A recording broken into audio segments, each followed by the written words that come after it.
It's your main man 360 the Poet from the Morning Wood. And are you looking for the perfect drink? Well, you found it. Mimosa Royale is the perfect combination of California sparkling white wine and natural juice that is both tasty and refreshing. No artificial colors or flavors, no sugar added, and it's gluten-free. As the world's first ready-to-drink mimosa, Mimosa Royale is perfect for any occasion, day or night. You no longer have to drink 12 of those seltzers just to get that perfect buzz. At 8% alcohol, Mimosa Royale is the perfect drink to party with. Offered in a variety of flavors and sizes, you are bound to find a Mimosa Royale that you'll love. We have berry, mango, apple, and orange, with more flavors to come. Mimosa Royale is the most award-winning flavored wine that serves in bottles or cans. You can find them online at drinkmimosa.com or find them at your local liquor store. Ask for it by name. Mimosa Royale.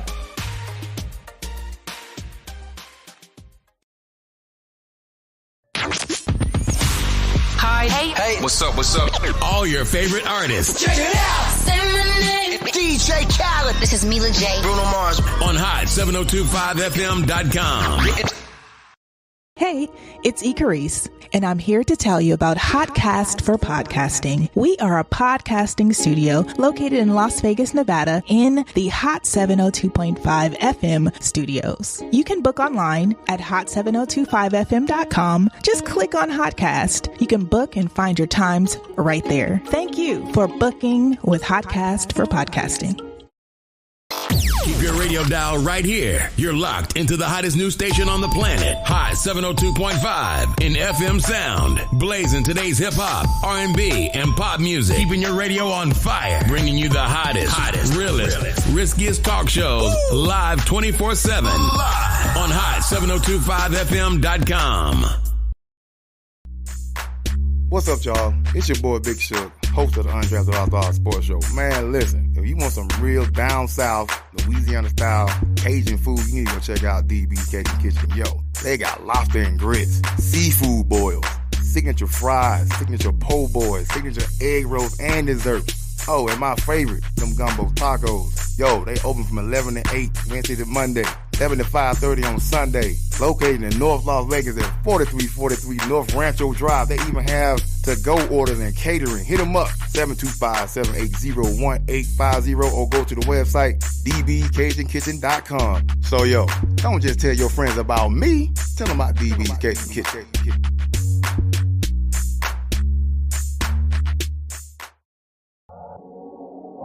What's going on, everybody? It's your main man 360 the Poet from the Morning Wood, and I'm here to talk to you about the Sci-Fi Center. It's your Vegas home for science fiction, horror, and fantasy. From comic books, toys, and posters to movie screenings and live events, they've got you covered. Located at 900 Cameron Avenue, Suite B209, give them a call, 702-900-4335, or reach them at thescificenter.com. Tune in now on hot7025fm.com. This is Hot 702.5.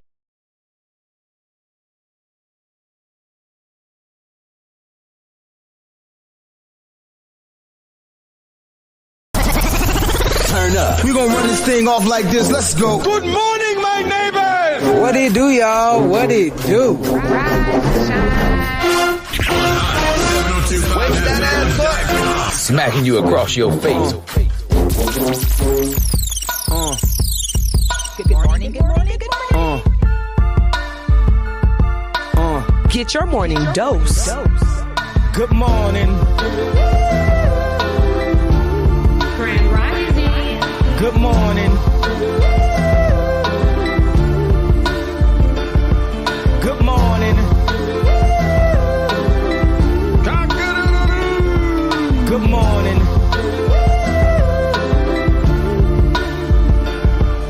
Wake that ass up. Good morning.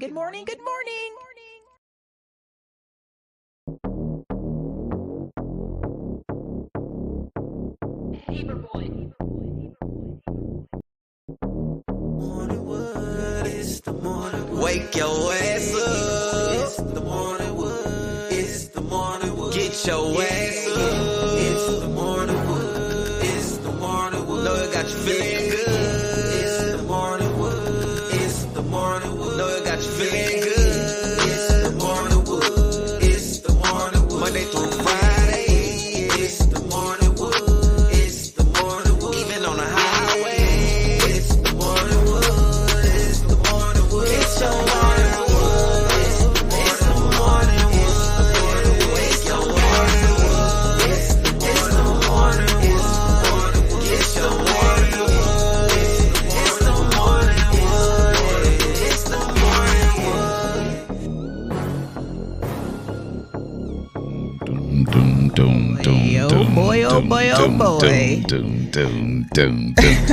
Yes, I ain't heard that groove in a minute. Just when you thought it was safe to turn back on the radio in the morning time.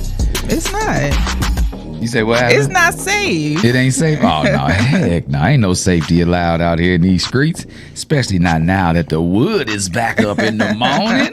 Slapping you across the face with the best in morning radio. What up, E? Hey, how you feeling? Wagwan, I'm going to do fine over here. Yeah, man. That's feel what we great. doing? Yeah, I'm going to feel great this morning. Well, good morning, y'all. We are live right here on hot7025fm.com. I am fine as Carrice, and I am here with my host, 360 the Poet. That's THAPOET. Make sure you spell it right because it means something. That's right. That's how we do it around here. What does it mean again? It's tenacity, heart, and attitude present opportunities every time. We got to tell we got to let the people know what it means. You know what's really going on. Tenacity, heart, and attitude present opportunities every time. That means if you're tenacious and you got the right heart and the proper attitude, then opportunity is going to be presented to you every time you exhibit those qualities. You dig? We dig. You dig. Underdog. Hey, listen, those of you who are listening out there live, go ahead and click that share button. Tell your friends about us because, man, we got a lot of this morning wood to share with you this fine Wednesday, this fine hump day. Okay. Hump day. Man, listen, we got to catch up because it has been a minute since we've been in the streets, right? A lot of things have changed. A lot of life experiences have happened. Catch us up, 360. Man, what's really going on? Catch up like mustard around here, Man. y'all. So, we had to be on a hiatus for a hot minute just because, checking our health and making sure things were operating properly. Like for those that don't know out there in the Morning Wood area, in the Morning Wood audience, your boy didn't beat cancer, didn't beat prostate cancer. I was diagnosed with stage 4 prostate cancer back in November.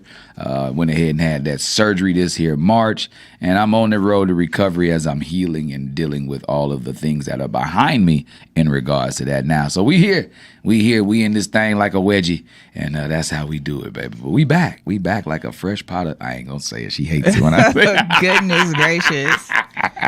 I don't even know what a fresh pot of cook crack. That's what he was gonna say, y'all. Yeah. So it's a bounce back thing. Like I've been trying to explain it to her. You're trying to say, like, are you having flashbacks when you say that? No, I'm just, of course you always have the recollection in the back of your brain from time to time. I don't have the recollection. I mean, for things that you've done in the past or you've been around in the past, when you recall them, it's vivid memories for those things that are actually, memorable. So to see things bounce back in a way to where they're bigger and better, then that's what we're doing. So that's why I always use that correlation. We're getting started with a new pot of crack, okay? And that's what we are giving y'all a dose of every single Wednesday. Wednesday. Man, listen. So I done got married since dang, the I Morning forgot about Wood, it. right? Yes, damn. I done started my locks since the Morning Wood. Oh, my goodness. I was your officiant. You were the best officiant as well. You really were. It really was great times. Yeah, it was a good experience. What up, Javon? Listen, those of you who were trying to listen on the app, I dropped the ball on that. Sorry about that. Fumble. We live now. Okay, we back. Okay. We I'm trying to figure this out as we go because I feel like this is even though I still do this, it's like different. So we're definitely trying to get this thing going. But I can tell you this: there's a lot of things going on in the world, and we're going to revisit them in just a bit. Yeah, we are. We're going to talk about some community news. We got some headline pop news stories. We got some hot news that's going on. Listen, but I just need to know a couple of things. What you need to know? Have you deposited a check in the ATM before? I have. And how'd that go? Recently, now I do it via the app and stuff like that. So it goes a lot easier. But back in the day, it kind of depended on, like, it had to make sure your signature was on the bag. You had to make sure that everything, your account number was at least on there. So it was a lot of things you had to make sure that you did. And it couldn't be more than a certain amount, I believe, I think it had to max out at something, but that's based off my accounts. I'm not saying everybody's account has a max what they can deposit. Like if you had like $500 million in your bank account. Yeah. You know, like going to deposit $1 million check, that would be normal, right? Should be normal, you just, yeah. You know, you just should be normal. pull up to the ATM and you just deposit it up in that thing. But my question, I'm just... okay, so here's my question. Okay. Who writing $1 million checks though? I mean, can't you just wire transfer? Can you run me a couple? I mean, I'll take half of one if somebody want to write it to me. But who writing them though? Like, don't we got Zelle? Like, isn't there like a wire transfer? A wire transfer of some sort? I mean, maybe it was like a circumstance, that happened. But long story short, Serena Williams said, listen, okay, I'm just gonna go ahead and deposit this in the ATM real fast. pulled up to the ATM and said, Rena. You know what? I'm just gonna go ahead and deposit this $1 million check. $1 million. Right, and it is going to go through. Because the thing about it is, when you deposit a check, like in the ATM, you have to punch the amount in, right? Don't you? So did she put all them zeros in? So 9 figures wasn't all just of them. All 9 numbers. She was like 1 0 0 0 0 0 0. I mean, enter. I mean, it's a check. It should go, right? It should. It should go through. Especially if it's my account. Serena, right? Hello. I don't knock her for, but my question is, was she in the back of the car? Or was she driving? She was probably driving. Probably had a shorty in the back. I was going to say, her kids. She probably had a shorty strapped in. She got 2 kids now? They got 2 babies now, don't they? Yeah, they have 2. Yeah, so one of them was back there, eating eating some goldfish. I was just about to say that. And the other one had a bottle back there. So, because so that's why she pulled up. I ain't got time. I got these kids in the back seat. I got to pull up, put this money in the thing. I mean, the privilege is what the privilege is. And I think they should. So did they let her deposit it is the question. Okay, so this is what happened, right? So what happened she was trying to reflecting on the story of how like she won some matches and then she just went in to cash in her earnings. And right.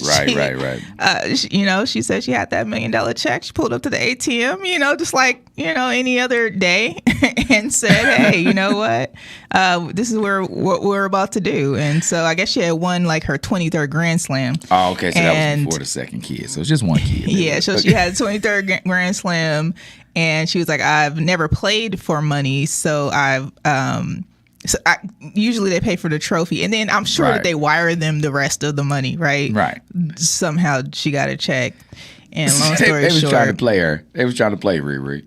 They was trying to play Rena. She said, in quote, "My tax guy, he would be like, 'You didn't get your money?' And she would be like, 'If I didn't win, I was just so angry. I wanted to just figure out a way to win better for the next time.' So she never would pick up the check." So somehow, must be nice. she said she never really spent a lot of money because she didn't realize that she was just so mad if she lost that she would get a consolation prize. Oh my goodness! So this was her consolation prize. But the thing about it is, see, like I was just watching Wimbledon, this whole week I've been watching Wimbledon, and to make it into like the round of 16, they said that this one unranked player would double her net worth with the check from that match alone. Who was it? What was her name? Was it kind of Karmakova or whatever? No, because she was unranked. Oh, okay. She was unranked, and they said like, I think she was from I think she was from like Great Britain, possibly, so because they were rooting for her because she was like a hometown girl or what have you. But she was unranked, and her net worth was only like $100,000 and some odd at the time. Not her net worth, her career earnings on the tour with like 100 and some odd thousand. But to win that match, to make it into the either round of 16 or the quarterfinals, she received a check for like $480,000 for just that round alone. So just imagine how many checks Serena did just left sitting there because she done went through round upon round because she normally don't lose until like the semis at earliest, maybe the quarters. I've only seen her lose the quarters one time. So her accountant probably was, would go back and get the checks, but this time she was like, "I'm getting my check." that. Like, get my money, John. Went straight to the ATM. Like, that's my bike, punk. Oh my gosh! Listen, shout out to Serena for just being able to deposit $1 million in, attempting to deposit $1 million in the ATM. It is what it is. I would just say next time, just use your app on your phone. Take a picture. I think it's maxed out. I think you got a limit because you can't deposit more than $9,999. This is true because then the IRS get involved. But the IRS will get involved with her anyway. But I think that they max it out so that you have to go into the bank. Yeah, I'm gonna need y'all to wire. I'm gonna need that Zelle. Serena, I'm gonna need that Zelle or doing? wire transfer or account to account, bank to bank, whatever y'all need to do. Let me get that out, y'all. Yeah, because something is really going on. What's going on with you? Do we got some other news? We trying to get acclimated back into this thing, y'all. So we're trying to figure out what the hell going on. What's going on in the community? You know anything? Well, in the community, we're just urging people to make sure that, and this is in every community, especially with the elections and things going that way, we're just encouraging people to make sure that they are aware of what's going on in their local areas. And getting, all the way down to the education and things of that nature, because that's what's going to be the blueprint to get us to where we need to be. Listen, we got a whole lot to talk about with this election year coming up. There's so much going on, child. Like, listen, if y'all don't get it together. They more focused on that debate and forgetting all about Project 2025. But we're going to talk about that too. Listen, something has got to give. But in the meantime, we will take a quick break. When we come back, what we got? We come back, we're going to be talking about Diddy, man. Diddy out there unbothered. He out there unbothered, whitewater rafting in Wyoming while he's in choppy waters in himself in the courtroom. So we'll talk about that on the other side of the break. Definitely in choppy waters. Chop, chop, chop. Goodness gracious. Listen, we're going to go into Mac Preach. It's Better Days. On Hot 702.5 FM. Yeah. Mac Preach. You know what it is. Sounds beautiful, don't you agree? Welcome to the gold standard. My thoughts. My granny used to always tell me, never lose your way. You see better days. Yeah, it's coming. Baby, it's coming. Never lose your way. You see better days. Yeah, it's coming. Believe it's coming. I love you, granny, swear prayers keep me sanctified. Get your money, baby, stay humble, son, and check your pride. Don't never take shit for face. Read between the lines, do your shit, but keep God first until the end of time. Looking back, dog, I've been through a lot. What I learned, have faith, don't be scared to take a shot. Don't be scared to hold the rock. Niggas sit and plot. Boy, you got a dream, baby, scheme till you make it pop. Where are you when it's massive drop? See a nigga headed to the top like an astronaut. Swear I gotta have them blue faces, baby, that's the vibe. I'm in the crowd with the abs, used to have it not. What you mean? I just wanna love, live and laugh. Everything they focus on me, get your back. It's the gold standard on God. I'm built to last like a bitch on no mercy. I'm on the ass. Keep your head up, never lose your way. You see better days. Yeah, it's coming. Believe it's coming. Baby, it's coming. Ooh, baby, keep your head up, never lose your way. You see better days. Yeah, it's coming. Believe it's coming.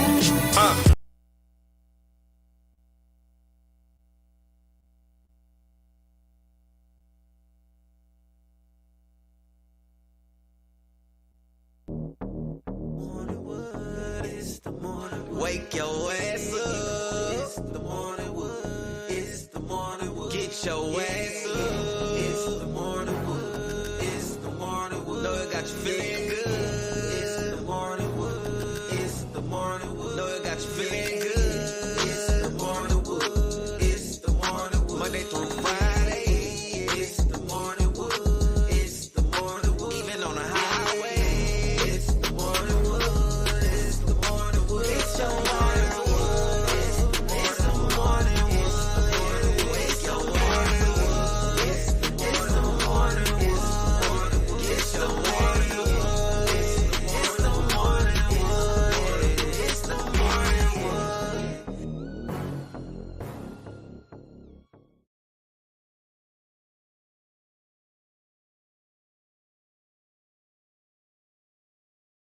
It's your main man, 360 the Poet from the Morning Wood. And are you looking for the perfect drink? Well, you found it. Mimosa Royale is the perfect combination of California sparkling white wine and natural juice that is both tasty and refreshing. No artificial colors or flavors, no sugar added, and it's gluten-free. As the world's first ready-to-drink mimosa, Mimosa Royale is perfect for any occasion, day or night. You no longer have to drink 12 of those seltzers just to get that perfect buzz. At 8% alcohol, Mimosa Royale is the perfect drink to party with. Offered in a variety of flavors and sizes, you are bound to find a Mimosa Royale that you'll love. We have berry, mango, apple, and orange, with more flavors to come. Mimosa Royale is the most award-winning flavored wine that serves in bottles or cans. You can find them online at drinkmimosa.com or find them at your local liquor store. Ask for it by name. Mimosa Royale.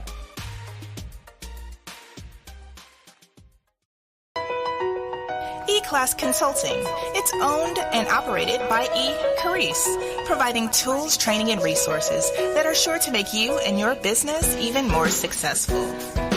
We are staffed with a marketing, credit, tax, and a real estate consultant.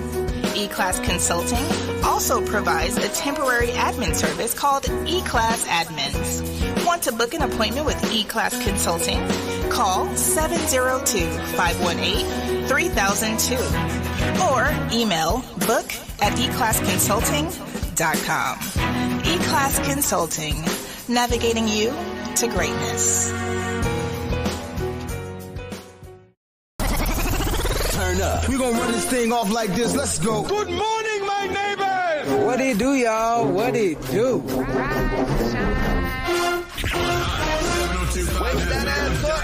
Smacking you across your face.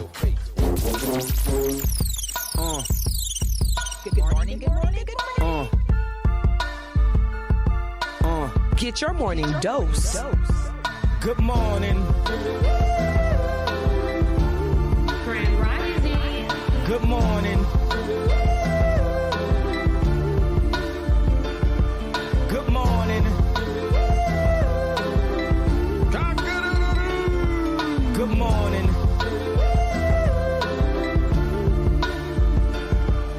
Wake that ass up. Good morning, good morning, good morning. And we back like a tattoo on Tupac's back. We back there in this thing. So Don't we always look at tattoos on Tupac's front though? But you got to think though. What's on his back? A cross. Okay. Yeah, he got the cross on his back. I got one similar. That's the only reason I know. Little baby Tupac over here.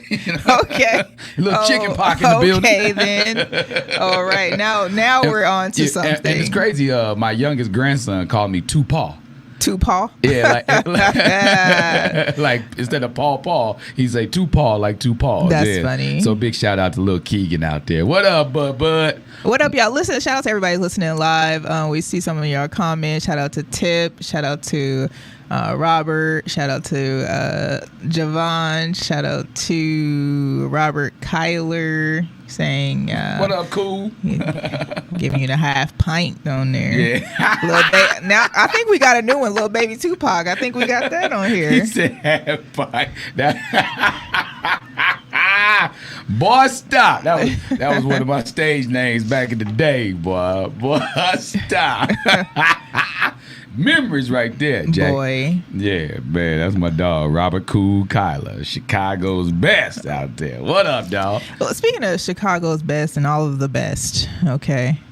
What about it? Oh, speaking of... This is not even a good transition. It ain't, but we went from Chicago's best to the industry's worst. What is really going on? That's how we going to segue. Listen, a couple of things that we obviously haven't been able to touch on include Diddy, because Diddy is outside. He don't give a damn what's going on. He like, you know what? Fuck these rape and abuse allegations. Diddy like, who did what? What's going on with Diddy? I was talking to my table about this last night. They was like, Diddy got too many secrets. He know where all the bodies is buried. That's why they're not prosecuting, dude. They got to figure out he got that Heidi Fleiss book.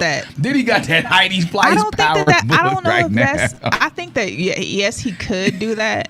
But then that would put his family in danger. I mean, I get all of that. That's what I'm saying. I get all of that. But he's not messing with the people that's the killers. But he was messing with white people in the first place. That's why he got into this space. That's how he got up there. And then he trying to sue those people about that liquor. Mm-hmm. Ciroc. The richest the richest guys in the world, you try to sue them about Ciroc and then call them racist. Yeah, you should have just, you know, should have did that behind closed doors. I mean, I'm not saying that is who ignited this. Hey, the inquiry I'm just into saying it could be.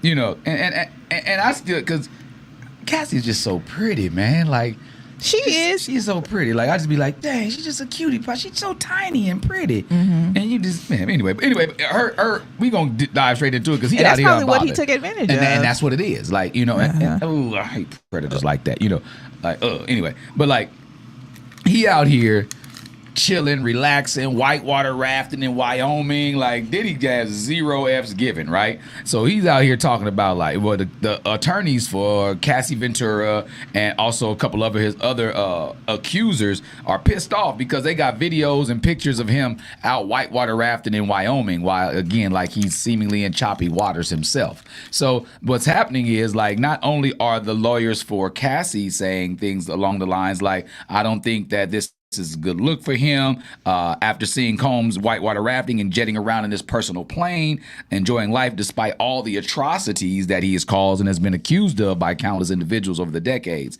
So what happened is one of a former adult film star, now married, named Adria English, she's coming out saying that she's going to press even harder with her prosecution. Mrs. English says that all the other plaintiffs who have filed lawsuits throughout the country about the defendant have limited resources in fighting the justice, and so they will not be marginalized and exploited by this billionaire. So they saying that he may have a lot of money, but collectively the people who he offended got some money too, so they can afford some lawyers to try to fight the case with him too. So, but also, like, Mitchell Kidd also believes that the Bad Boy founder is trying to show desperation in this whole thing. Like, yeah, I may be whitewater rafting, but I gotta sell my LA home, my LA mansion. So what do you think that's about? Him selling the mansion? Well, that's the one that they just raided, right? That's the one that they raided and pulled everybody out of and stuff like that. I just think he uploaded all the videos to another location.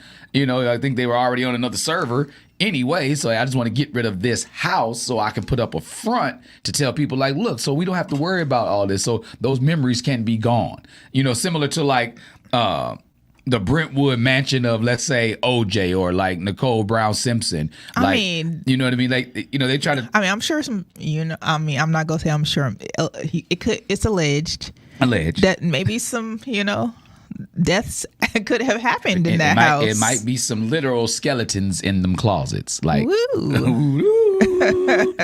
so, or maybe they may be trying to do it like Graceland, turn it into some type of historical spot. It's LA. What is going to be a swinger spot? It might be like the new what's that club? That's the new Green Door. The new Green Door. Shout out to Green Door. Green Door, if y'all want to sponsor the Morning Wood, we are right here. It goes hand in hand. I'm Green just saying, Door, Morning Wood. Like, we see you. I see your front door. I'm looking at you. I'm looking at you out there. Welcome. Well, bienvenidos. Man, I don't know what's going to happen with this Diddy case, but do you think it's going to end up being criminal? What's your thoughts on that? My thoughts on it are, in the event that they can find a way to get away with it without being criminal, like he can pay his way out of it, then I think they're going to do that. But I think people, because they're not going maliciously at him the same way they went at, let's say, R. Kelly. And both vicious individuals, but they're not attacking Diddy in the same way. And I think because he know where the bodies are buried, like, just the same way people have politicians over, or like just say the mob. The mob used to have, like, look, you in my books, Mr. Mayor, or you in my books, Judge such and such. Like, y'all in Diddy's books. You know what I mean? If he got TD Jakes on his books, my goodness. Do you think TD? Okay, wait. Did you hear the story? Real quick though, did you hear the story about Carl Winslow? I mean, I've been, but you know, Carl Winslow and Uncle Phil used to be a thing. Yeah. But I'm saying, did you hear the story dude told about how he walked in? He claims he bust in the door. Diddy was giving Carl Winslow the business, the back action, blowing Carl Winslow back out. Oh my God. Like he was doing Meek Mill on that tape, allegedly. Oh my goodness. Allegedly. I don't know if we even need to say alleged. Right. Because that was hold on, wait a minute. Y'all thought I was finished. Oh my goodness. His music ain't been the same since. Ain't nobody bumped no Meek. I don't even think the kids sing his song in the club no more. Listen, I don't even know what is going on. I don't. Man.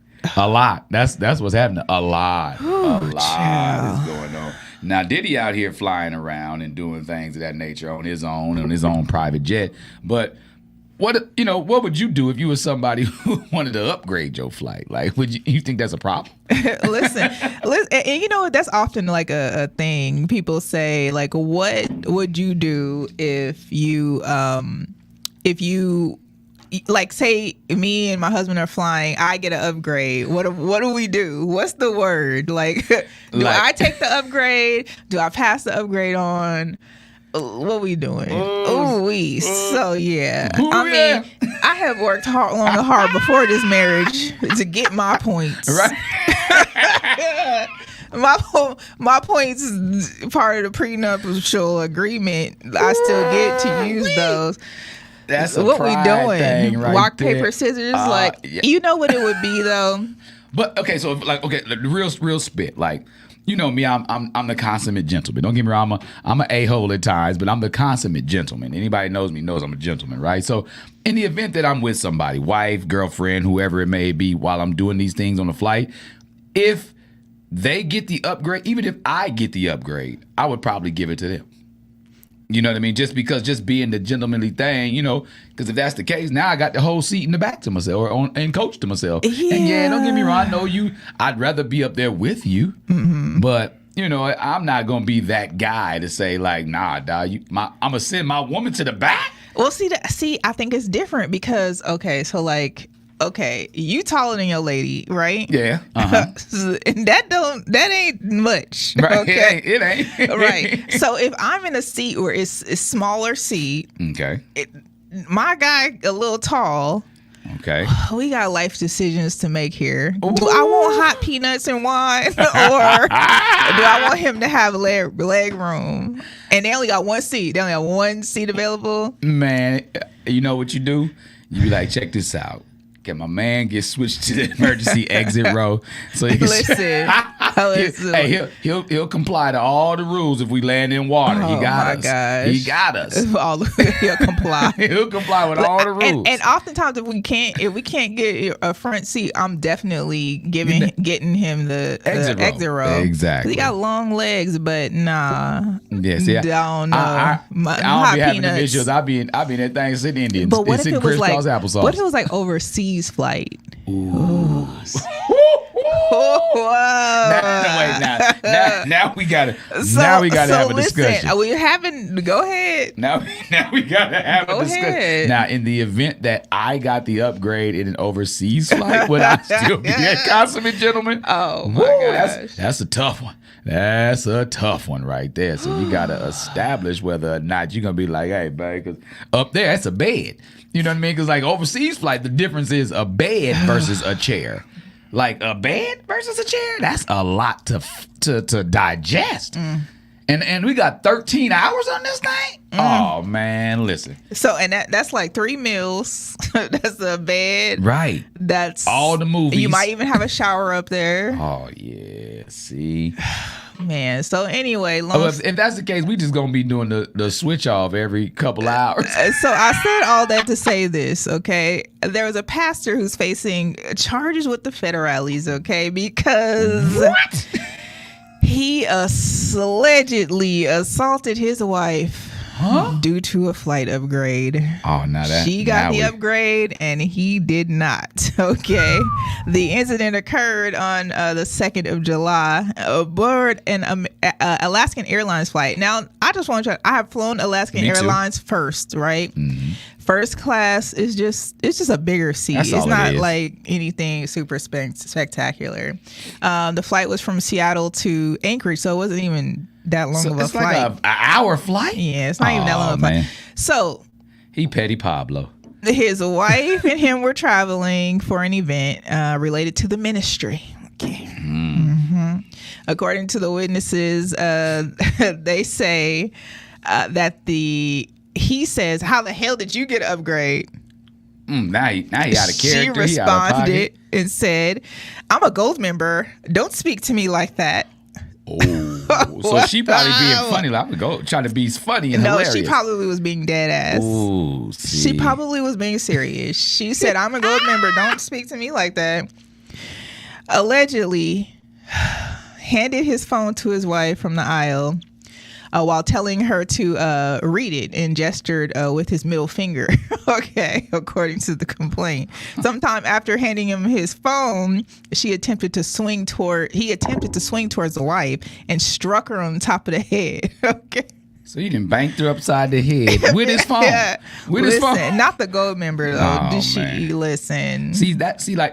Okay, so like, I don't put my hands on women, but with my mouth, I will whoop that ass with these words. What you gonna say? They'll be like, I'm a gold member. Don't speak to me like you may be a gold member, but you acting real copper right now. You know, That's what you would say. I mean, not like that. Something smart and jazzy. Like, but I'm not. I'm a pastor. Not jazzy. I'm a pastor. If I'm a pastor, and you can't be like, you know. He said, "How the hell did you get an upgrade? How the hell you get an upgrade?" I'm a gold member. Don't talk to me like that. Oh my gosh. Okay. All right, then. Oh my goodness. I don't know. It's a lot. A whole lot.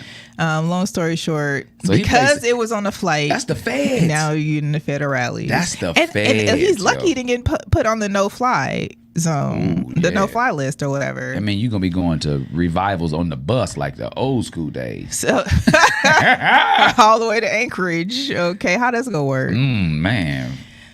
Well, you be catching the bus to Alaska. Listen, shout out to Mr. Banks because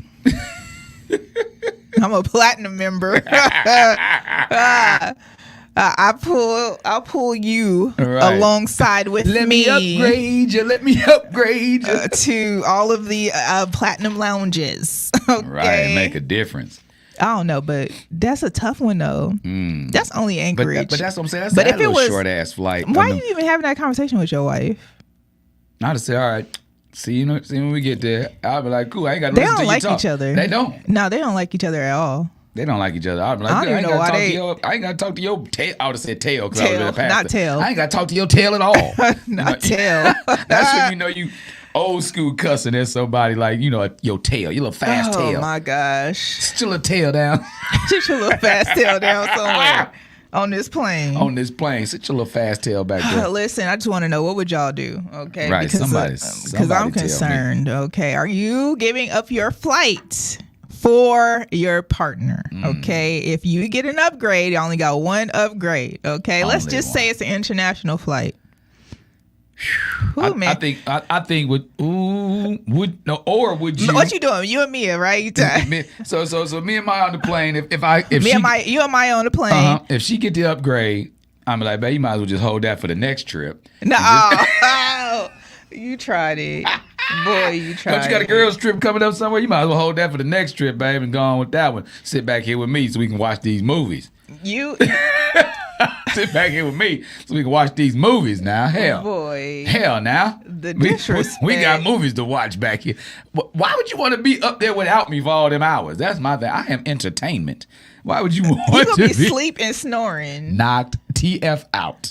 That's what I'm saying. Like, it's the purpose. What's the purpose of this? Let me tell you. So listen, those of you who have a comment on this, what you doing? You upgrading or not? 702-551-5261. I would like to know. What's your choice? You get a first class upgrade, international flight.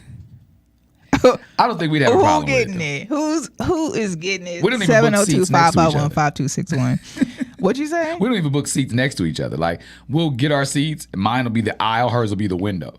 And then somebody, like, if the flight is full, somebody will be like, oh, you guys together? You want to? We say at the same time, no. Like, we don't want, it's not we don't want to sit together. It's just neither one of us like sitting in the middle. I don't like being on the window. She don't like being on the aisle. So there it is. I mean, unless it's like the two row, the two-seat row. No, the first class is 2 seats anyway. So that's cool. That's perfect. Yeah. You sit in your seat, I sit in mine. Oh my gosh.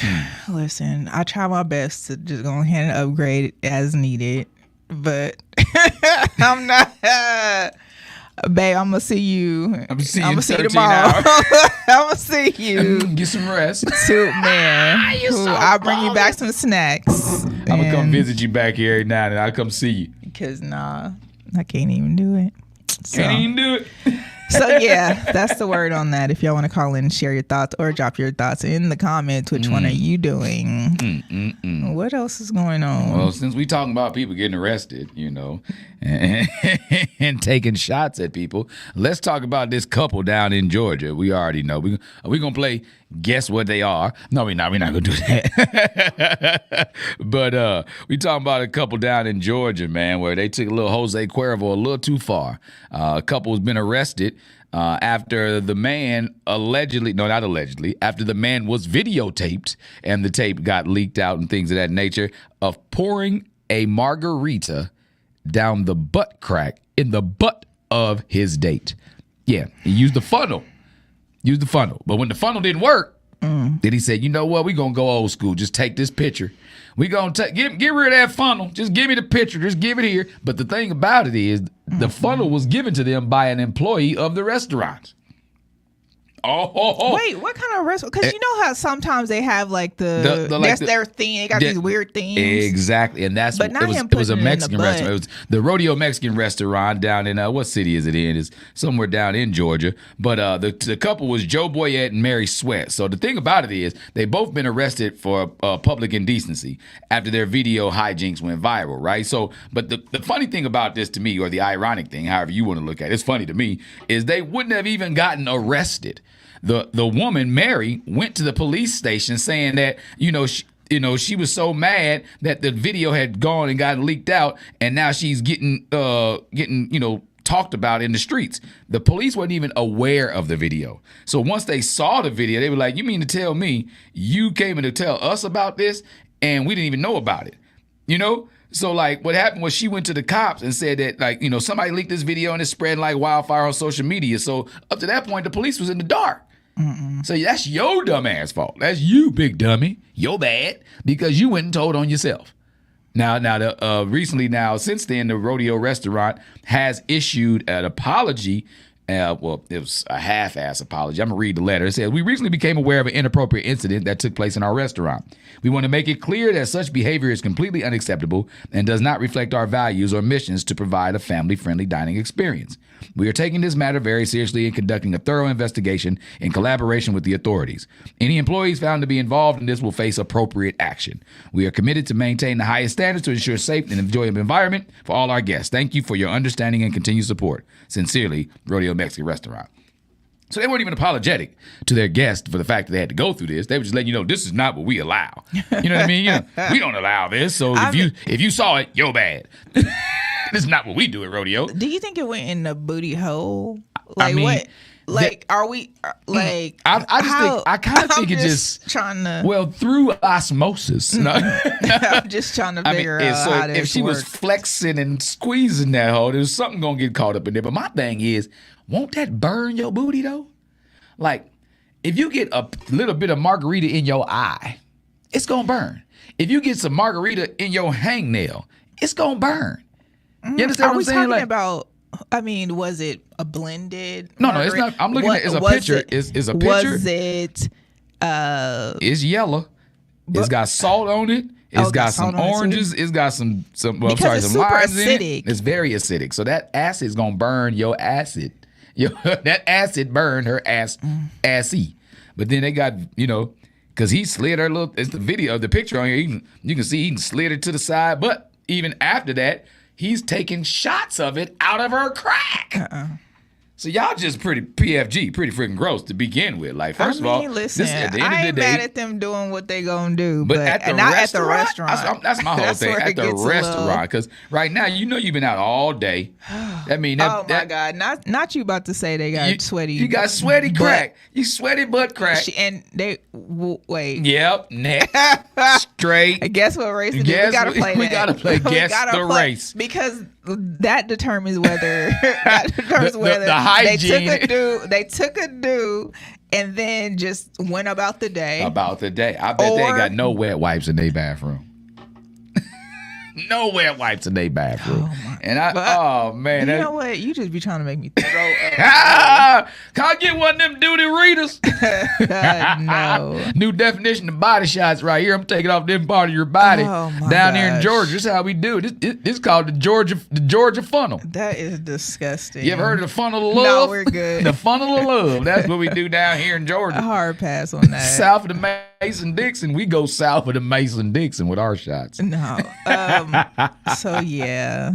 That's gross. Yeah, so that's PFG. Pretty freaking gross on that. So, Joe and Mary, let's try to keep it at the crib next time. I don't care what y'all do. I mean, nobody knows where the nose goes when the nose closes. What do you think they did with the funnel afterwards at the restaurant? That's That's another question. Did you reuse the funnel? See, so what it says on here is that the employee wasn't caught on video giving them the funnel. Because that's what they say. If any employee, big ups to the rest of the employees for not snitching, though. Because it says we were taking this serious. That's not the first time it's happened. Exactly. That is the shit funnel. I'm sorry, I slipped up and said the curse word. That is the poo funnel. That's the poo funnel. So Joe couldn't get the funnel to work as a part of the Rodeo Mexican restaurant in Waycross, Georgia. So he tossed it and did it the OG way, right there in the booth. The OG way. Oh, that's gross. Long story short, y'all nasty. Oh, man. And I'm looking at him right now. She looked like she musty. Like, real quick, speaking of people who allegedly do sexual acts in public and with other things, T.I. and Tiny Harris filed a motion to dismiss their sexual assault lawsuit. Okay. According to the complaint by People, an Air Force veteran claimed that she was drugged and raped by the couple after meeting them in Los Angeles at a club in 2005. And she filed for a lawsuit in January under California Sexual Abuse and, Cover Up Accountability Act. And I feel like we definitely touched on this when everything first went down. So the rapper and his wife filed a motion. They're like, hey, we need this dismissed because it's, there's no evidence. Right. They claim that the statute of limitations has expired on the woman's claims and that they failed to basically come up and show that the allegations were true. Wow. So they're trying to get this stuff off of their records. Wow, trying to see again. People trying to pay their records. What's up with the drugging people to get down on you? There's plenty of people. That are willing to do it. You know what I mean? Even if it's not the one y'all particularly chose together. But then also, if people have a history of doing this, why are you kicking it with them? So I'm not blaming you. I'm not blaming the victim. But it's a little fishy. But it's a little fishy though. Like you know that. Like T.I. been saying it in his music for the long. He said, so pop a pill. You know what I'm saying? I'm gonna hit the dance floor, grab 8 or 9 more. You know what I mean? Play the Love Below. I did not remember that part. As you undress slow. Like I like T.I. is one of my top 10 rappers of all time, right? Lyrically, And so I've been listening to his music since he first came out. Like my favorite rap song ever is Still Ain't Forgave Myself by T.I. You know what I mean? I like Rubber Band Man. Yeah, it kind of made me feel like a thug. And you did, because that's when people first realized what the rubber band's on people's wrists. What is it for? It's when you wrap, you don't wrap your money. Yeah, you wrap your money. That's what it's all for. But not anything else. That's all. No, the rubber. No, nothing else. It's just to show that how much money you how many bands? How many bands? Okay. No, but judge your mama, y'all. Okay. Exactly, bands, because a band is $1,000. You rubber band $1,000. You know what I mean? So, some people do 5,000.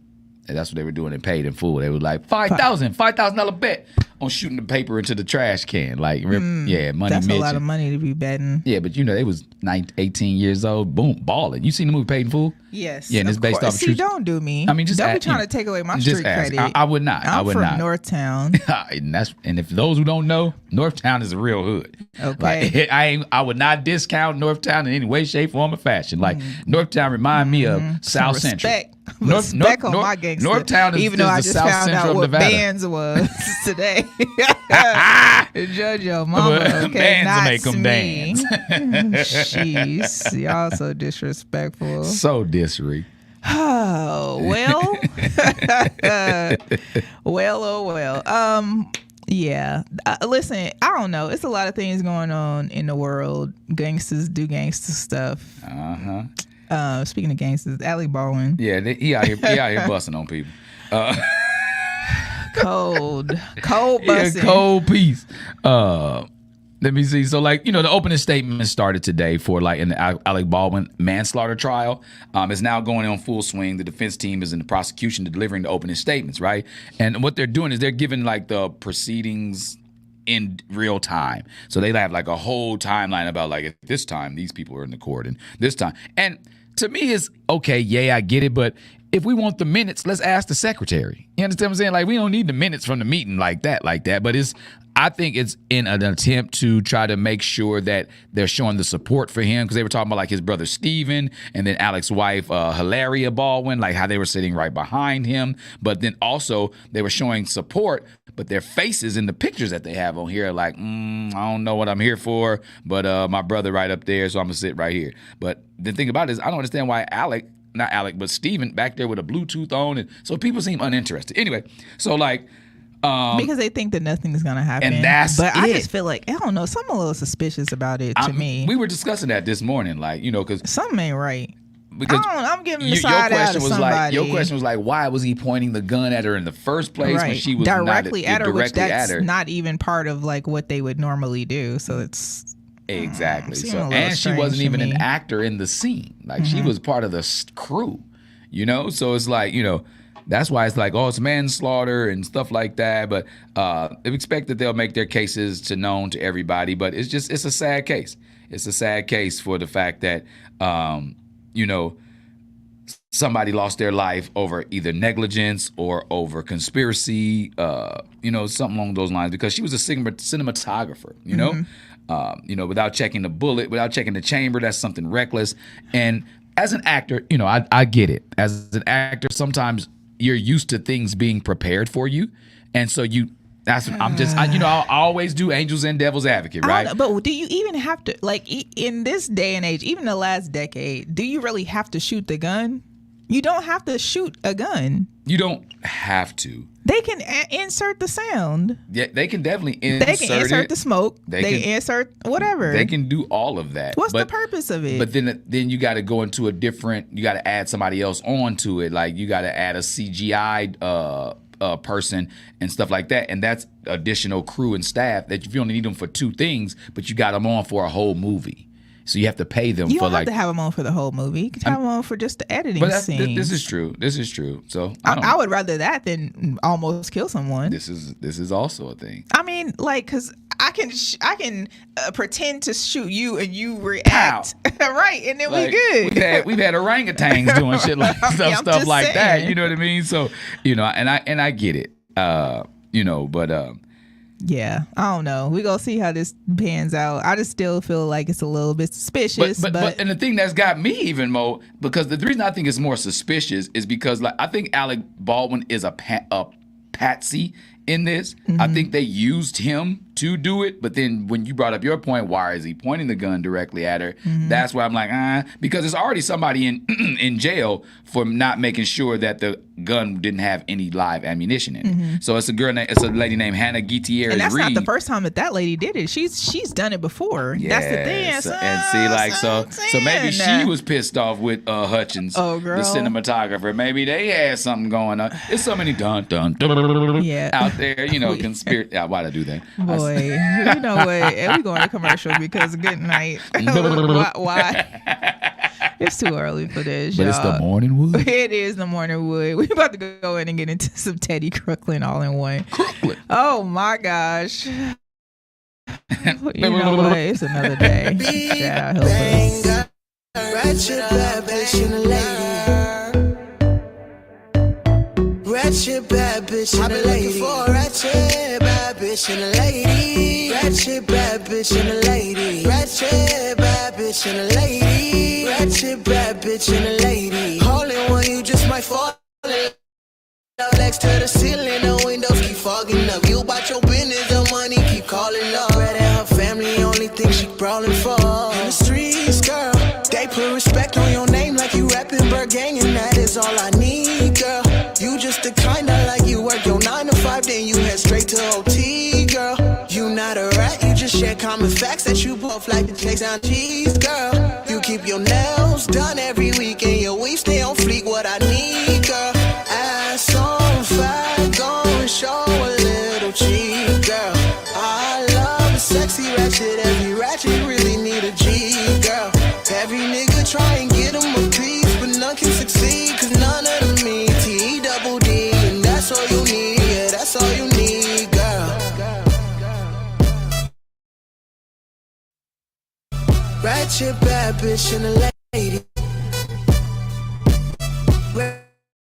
Bad bitch and a lady. Ratchet bad bitch and a lady. Ratchet bad bitch and a lady. Ratchet bad bitch and a lady. All in one, you just might fall in love. Next to the ceiling, the windows keep fogging up. You bout your business, the money keep calling up. Red and her family, only thing she brawling for. See loud, we go up, then we out. Leave a mark, but we don't go back. You know that.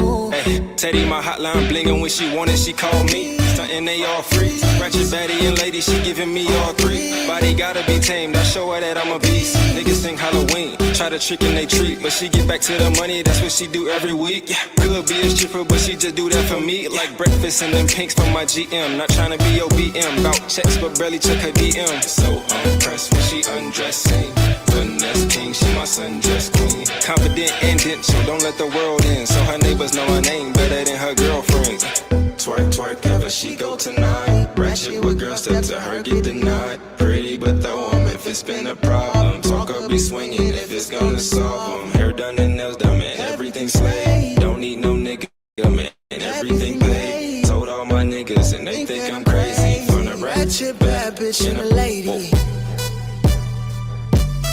Ratchet bad bitch and a lady. Ratchet bad bitch and a lady. For a ratchet bad bitch and a lady. Ratchet bad bitch and a lady. Ratchet bad bitch and a lady. Ratchet bad bitch and a lady. Ratchet bad bitch and a lady. Ratchet bad bitch and a lady. Ratchet bad bitch and a lady. Ratchet bad bitch and a lady. For a ratchet bad bitch and a lady.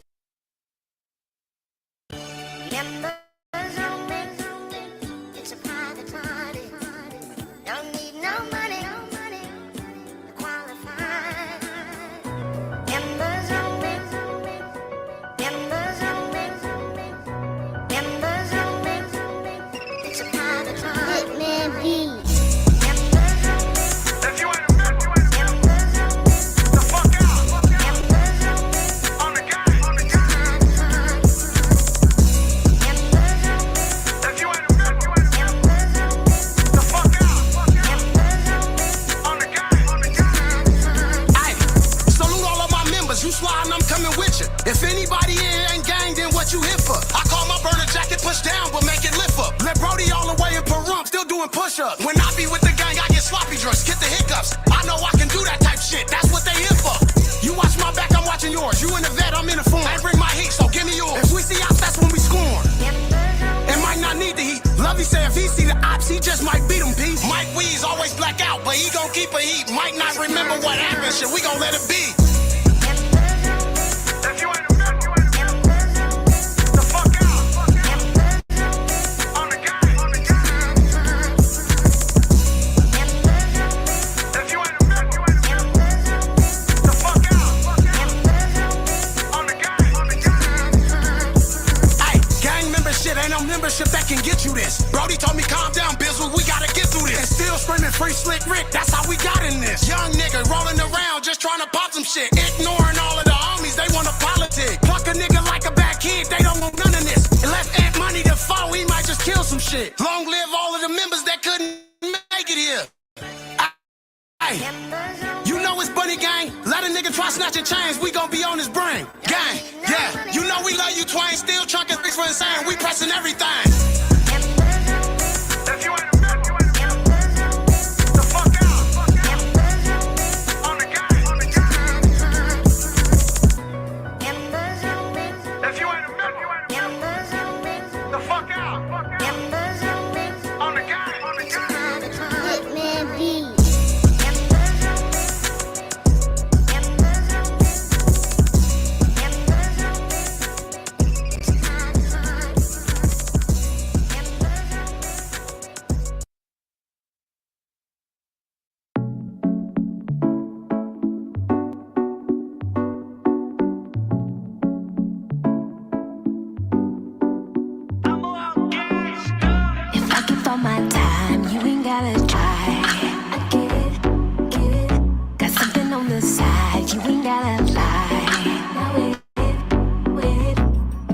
about to roll up. Tell me what's the hold up.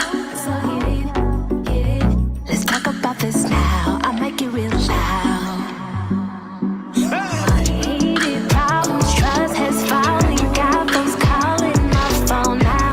What you gon' do? Need me to do real few and solve this problem. Unneeded problems, trust has fallen. Got folks calling my phone now. What you gon' do? Need me to do real few and solve this problem.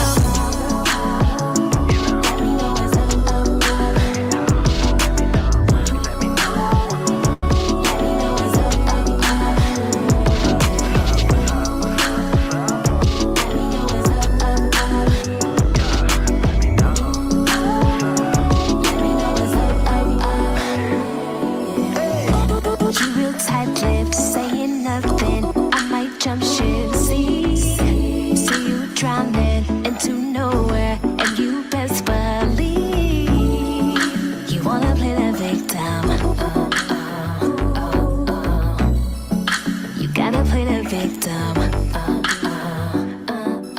Unneeded problems, trust has fallen. Got folks calling my phone now. What you gon' do? Need me to do real few and solve this problem. Unneeded problems, trust has fallen. Got folks calling my phone now. What you gon' do? Need me to do real few and solve this problem.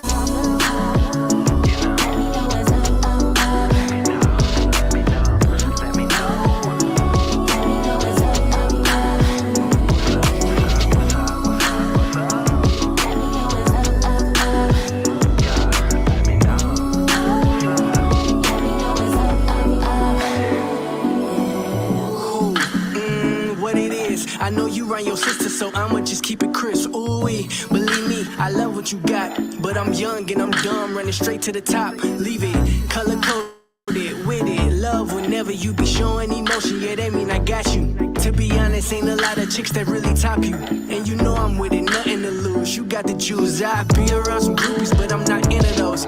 Yeah, I want you in the picture, but you changing your pose, banging me up, calling my phone, saying you know what I'm doing. You know you hard, you ain't moving, so tell them cats in them DMs. If I see him, my baby gon' be making a post that say free him, cause your love worth 100 miles of running facts. Let me call this girl back.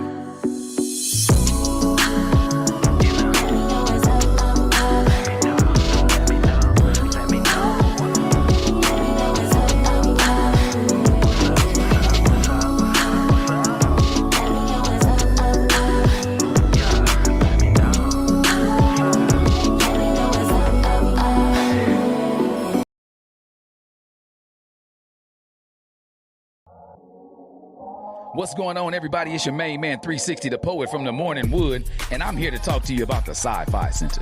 It's your Vegas home for science fiction, horror, and fantasy. From comic books, toys, and posters to movie screenings and live events, they've got you covered. Located at 900 Caron Avenue, Suite B209, give them a call, 702-900-4335, or reach them at thescificenter.com. If y'all don't know about the Sci-Fi Center, man, if you anywhere into this science fiction, y'all come on out here to New Orleans Square, 900 Caron Avenue, 900 Liberace Avenue. They've renamed this side of things. They got a little fancy with it. So we down here on the sparkly side of things, down here off Liberace. Down here in the famous. Sparkly. Yeah, you know, he always had the sparkly jackets and things of that nature. Yeah, a whole lot of sparkly, a lot of sparkly, things. a lot of stuff. He was just a living sparkle. But yeah, so the Sci-Fi Center is one of the good businesses we have out here. Yeah, shout out to William and his crew over there at Sci-Fi Center. They do a lot of good stuff. They're my neighbors. They black owned. Yeah, man. And black sci-fi people. Shout out to black nerds like us. You know what I mean? You know, like us. Like us. They are like us. They are like us. They nerds like us. Let's not. Let's make a song. They nerds like us. I'm gonna do a whole remix. But let's not. Go ahead, rap. And it's it's gonna be not right now. Not right now. No, I'm just your brain's supposed to be working. It's always working. I'm just saying they nerds like us. They nerds like us. Instead of saying block, block, block, block. But instead of saying wop, wop, what wop. you gonna say? Get. First of all, good night. The show is over. I'm joking. No, Game my own over. words. It was. I don't know. I need some dolphin water. Thank y'all for tuning in. They nerds like us. I'm gonna make it. And I'm gonna have everybody in suspenders and glasses with tape in the middle. And not they nerds like They us. nerds like us. They nerds like us. Right. Start off with nanu. Yeah. Sometimes, you know, Oh, R.I.P. you think to about Robin things. Williams, man. Sometimes you start something again. You be like, why did I get into this? You think to yourself, you know what? So, how did I get back in this? Okay, and here we are. Shout out to everybody listening live on YouTube, Twitch, Twitter, Facebook, Instagram. Did I forget anything? Oh, y'all. Twitch, Twitter, Facebook, Insta. Yeah. Ham, cheese, potatoes, tomato.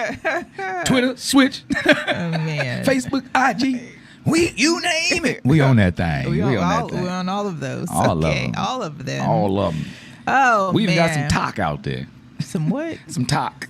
You know, you got to be cool. What? You know what? I'm trying to be Not cool. You out there on that talk now? You on talk? You been talking it? First of all, I think they call it TT. The TT? youngsters. TT? That's somebody auntie. Hey, I TT. know, that's me. I'm somebody Yeah, TT you are. for You are. sure. Shout out to Christian. Shout out to both of my nephews who got fired yesterday. They got fired from the radio station? They was interning. Oh man. They fired. It's got to be a Especially sad my day. little one. The littlest one. Got fired He too? fired, dog. He fired. Dang, you fired him. Hey. Yesterday was their last day. That lets you They know. took the trash out with them, though. Okay, there you go. And that was a There you go. plus. That was a plus. So you get your severance package. Right. Because, boy. Boy, oh boy. These kids here, I swear. Shout out to you. Gotta love summer vacation, man. Summertime. I miss man. those programs that people used to have, like summer programs. You go to these kids Boys still and go to Girls summer Club. They still go to summer programs. And I be wanting them to do that. They but still go to summer camps and all of yeah, that. see, that's where you met people and learned Yeah, people. but they don't be liking to keep your kids the whole time. They don't. And They're that's like, that's, you know that's why what? I missed It's about it. time for your kids to go they give you home. like a 4-hour or 6-hour block, maybe. But you need like that 12.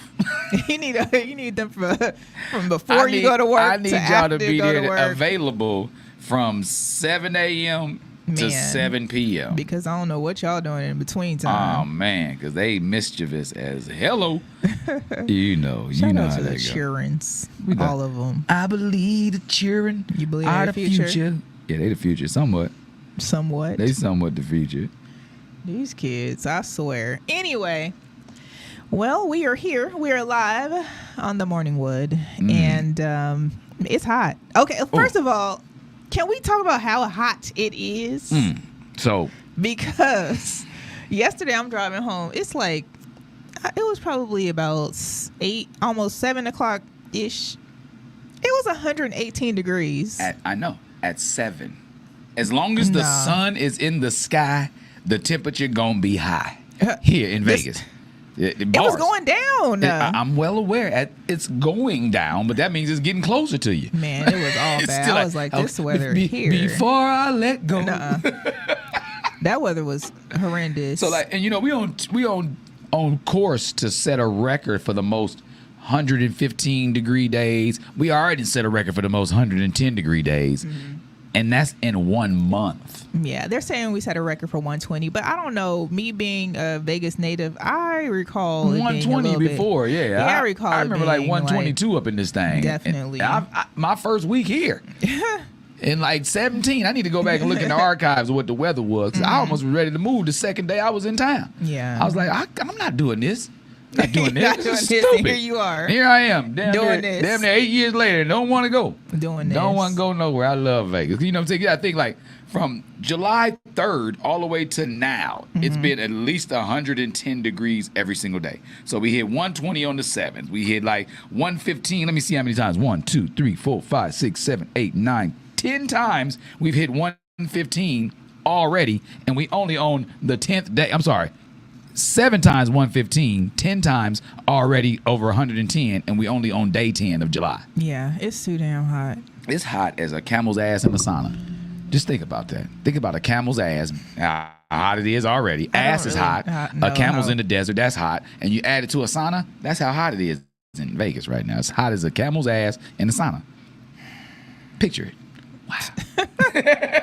Alrighty then. All you see is new record. And it's not just hot here. It's hot everywhere right now. You know what I mean? Whether it's global warming, people don't think that global warming happened. Yeah, it's warm on this global globe. warming is going to heat this thing up. Oh, man. Ain't no layers between us and the sun. I was reading an article the other day. It was talking about this guy who had left the win. He won a whole lot of things. He took back some 6 shots. He was walking across to the fashion show to go get some sushi, and all he remembered was waking up with 6-degree burns. 160 degrees from the ground burned his body. Wow. Did he fall and trip I think on he was something? drunk. I think he took too many of them shots. Yeah. Them celebratory shots. You just be glad. Hope anybody run your pockets while you was on that ground. I think he was probably sweltering. with some of his friends. Oh, okay. So he just smack and just hit the floor and just on the ground that quick, burnt man. up. Because you got to think that ground is hot. Yes. Like I refuse to take my dog outside. Yes. Like I let him out in the backyard right now. Shoes or what? He hates those. He will not. He will go bananas putting on them shoes. First of all, it's a fight to get them on him. Then when he get them, he's like trying to get them off. He don't do nothing but sit there and gnaw at them so he can get them off. So it's pointless. It's pointless. I just keep him in the house or take him places where it's cool ground at. Like our backyard has rocks. But there's some shaded areas back there that stay covered, so he'll just automatically go there and or he do could his wet business. it down a little bit. And that's what I normally do. Like I'll spray it down after I clean up out there. I always spray it down and let him come and do his thing and stuff like that. Just to try to keep some of the heat. But sometimes if you go out there at midday spraying water on that's like boiling. Yeah, well, I'm saying if you're doing it like right away. Yeah. Then he's going right out there. And that's kind of what I do. Make sure the rocks are all dark red. Otherwise you're screwed. Yeah, that sucks to be having to walk barefoot. That's why, anybody that's in Vegas, if you know me, if you come around me, near me, if you have some old clothes, make sure they clean. Like, especially with socks and stuff like that. To our neighbors around the Liberace area, I always try to make sure and hand out little bags. Around town, everywhere, I'm always here coming on Wednesdays, and I come, they see the Poet Mobile pull up, and they be like, oh, here come dude with, toilet paper and stuff like that. But socks are extremely important for the summer and the winter because they can wear them when their feet in the summertime to keep them from being burnt up, and they can wear them in their hands in the winter as gloves. So, That's the word on the street. That's the word on the streets, literally. Shout out to all the cancers out there. Y'all too much. Y'all sensitive season is almost over. Oh my gosh. Nowhere near being over yet. Still got 12 more days of y'all asses. These dang cancers have got to stop. But, there's a couple of cancers that did have a birthday this week. Who had one? Sylvester Stallone. Don't he have a new baby or something? No, not him. That was De Niro. Jaden Smith had a birthday. All right, happy birthday, and shout out to Justin Bieber for giving him a whole,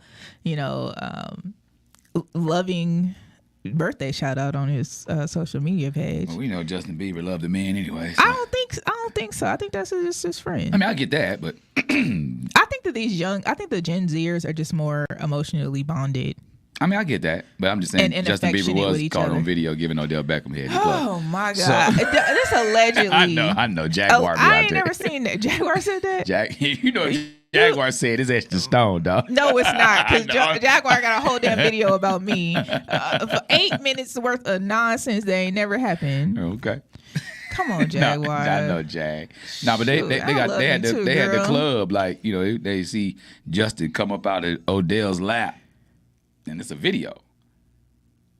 It's video. You gotta show me this on the break. Whether he was just laying down in his lap, why you would do that in the club with another grown man, regardless, I don't know. Or he was giving that knob knocker. Oh my gosh. Maybe he was just doing some cocaine. On his lap? Maybe he had it on Maybe he had a plate or something in his hand. But his hands was like this. Oh my gosh. This is too much. 2024 will let you know. Tom Hanks had a birthday yesterday. Oh, he's a cool dude. I actually had a chance to be on set with Hanks and the late great Michael. Jessica Simpson had a birthday. Okay, Jesse. Does she know what buffalo wings are yet? You know what? I think a lot of times actors act. you know. Forrest Whitaker got a birthday coming up. Go ahead, Whitaker. About flowers. I was about to say. Wait, but you know what? What's the new show? The show that he does now. Damn it! What is this show? Forrest Whitaker got a TV show. You know. My God, I love Forrest playing Whitaker a as an actor. gangster. No, he playing Bumpy. As what you call it of Harlem. Yeah, he's yep. He's playing Bumpy Johnson. Oh, he's good in that role. Man, he's killing it. Those of you who have not watched, yes. What is it called? Something of Harlem. I forgot. Right, exactly. Yeah, but look him up. Godfather of Harlem. Godfather of Harlem. That's Godfather what it is. of Harlem. Yeah, It's called, but it's a good show. It is. He's Bumpy. Bumpy Johnson. Bumpy Johnson. And I'm glad I've seen a few depictions of Ellsworth Bumpy Johnson. You know, like he was played by. Right now he's being played by Forrest Whitaker. He was played in. I forgot the actor's name. The older actor that just passed away. Not too long ago in American Gangster, and then he also was played by Lawrence Fishburne in the movie Harlem. Was it Harlem when they were doing the gambling with the Queen when it was Cicely Tyson? Yeah, so he played in the movie Harlem as well as Bumpy Johnson. And Bumpy Johnson, the character himself, was known to be a gangster, but at the same time, he's also known to be one of the first ones to like give out turkeys for Thanksgiving to everybody in the hood, stuff like that. So that's where Frank White kind of got his. I mean, not Frank White. Frank Lucas got his idea of being like a hood philanthropist from Ellsworth Bumpy Johnson. So big ups to Forrest Whitaker for his birthday.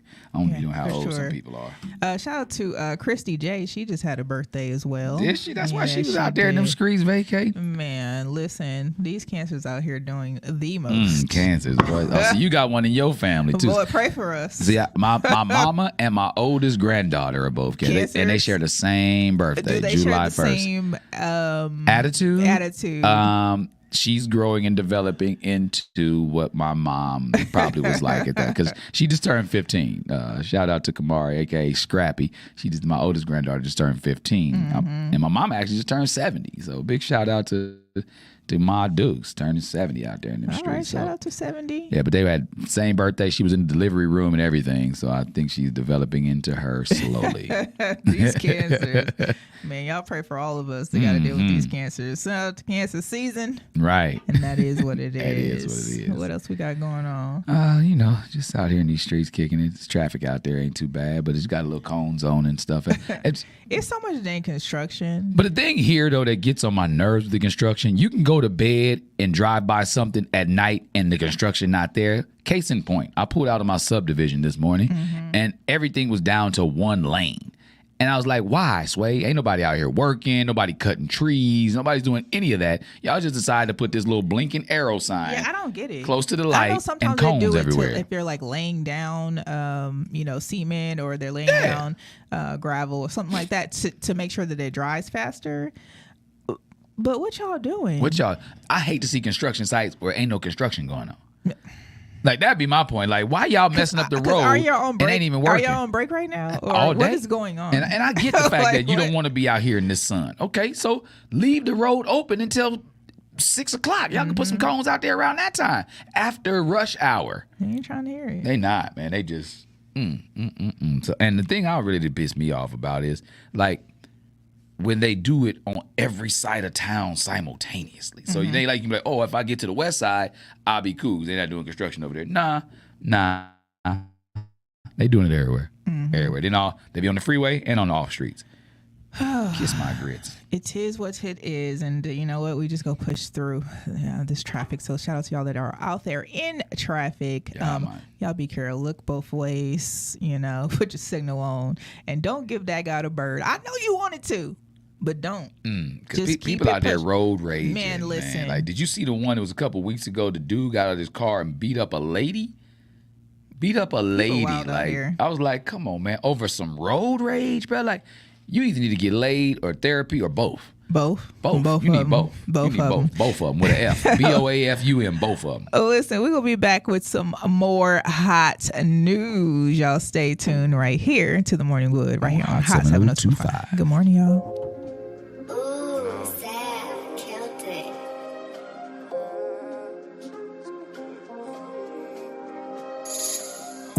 I had to choose on these big moves. She chose on me. No duck goose. Meditation to the mind while I'm making moves. Tunnel vision to the grind. No, I will not lose. And I'ma put you on, stick to myself, and I'ma be in my zone. Baby, what do you want? She wanna ride my wave, and I'ma play it safe. Can we be on go? Can we hustle and flow? Gotta keep my mind clear, gotta stay away from stress, and we dress to impress. You can hop in my ride, understand where we at, we gotta stay on track and hold each other's back.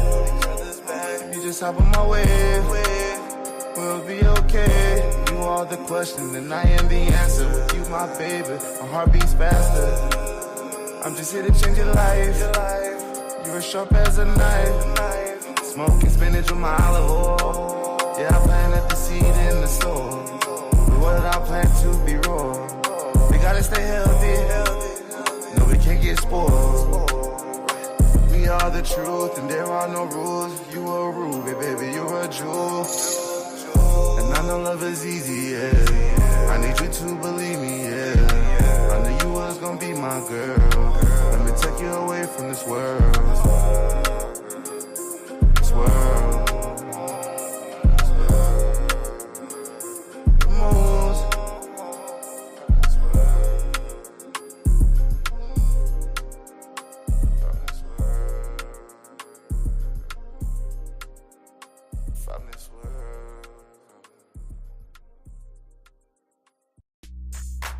What's up, y'all? It's your boy Big Shook, host of the Undrafted Outlaws Sports Show. Man, listen, if you want some real down south, Louisiana-style Cajun food, you need to go check out DB's Cajun Kitchen. Yo, they got lobster and grits, seafood boils, signature fries, signature po' boys, signature egg rolls, and desserts.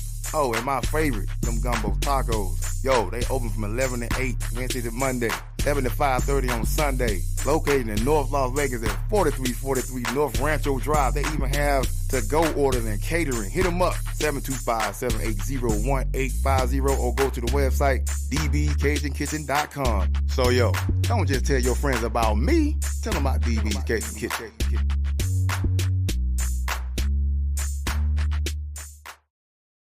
It's your main man, 360 the Poet from the Morning Wood. And are you looking for the perfect drink? Well, you found it. Mimosa Royale is the perfect combination of California sparkling white wine and natural juice that is both tasty and refreshing. No artificial colors or flavors, no sugar added, and it's gluten-free. As the world's first ready-to-drink mimosa, Mimosa Royale is perfect for any occasion, day or night. You no longer have to drink 12 of those seltzers just to get that perfect buzz. At 8% alcohol, Mimosa Royale is the perfect drink to party with. Offered in a variety of flavors and sizes, you are bound to find a Mimosa Royale that you'll love. We have berry, mango, apple, and orange, with more flavors to come. Mimosa Royale is the most award-winning flavored wine that serves in bottles or cans. You can find them online at drinkmimosa.com or find them at your local liquor store. Ask for it by name. Mimosa Royale.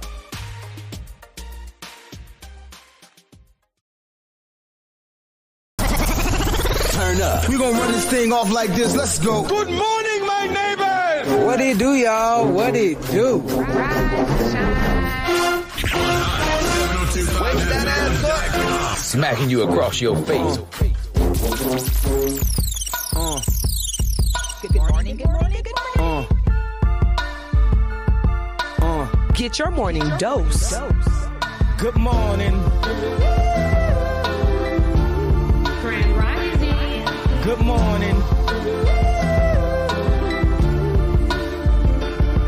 Good morning.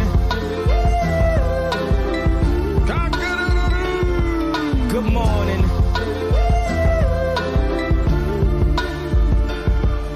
Wake that ass up. Good morning, good morning, good morning. Wake your ass up. It's the morning wood. It's the morning wood. Get your ass up. It's the morning wood. It's the morning wood. Know it got you feeling good. It's the morning wood. It's the morning wood. Know it got you feeling good. It's the morning wood. It's the morning wood. Monday through Friday. It's the morning wood. It's the morning wood. Even on the highway. It's the morning wood. It's the morning wood.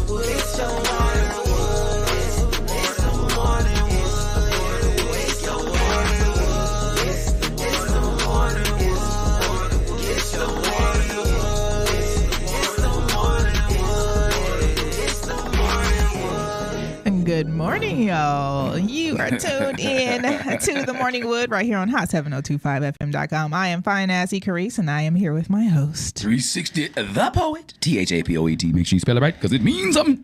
It means something. It means something. All But, right. It's a lot of things going on with these kids out here in these streets. What is really good at 360? So we talked about earlier about how the pastor snapped on his wife and got arrested by the federales for her upgrade in a seat, right? And we asked y'all, what would y'all feel about that if that happened to y'all? Like if one person got upgraded, this, that, and the third, right? So I know people hate when I say that, but this, that, and the third.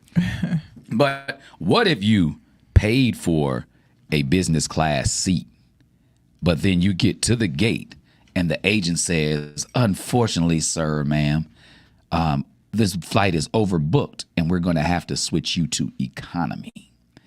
Mind you, not only did you pay for business class weeks ago, and you ask, like, well, why am I the one having to suffer? She's like, unfortunately, we've had a number of guests who have had upgraded seats.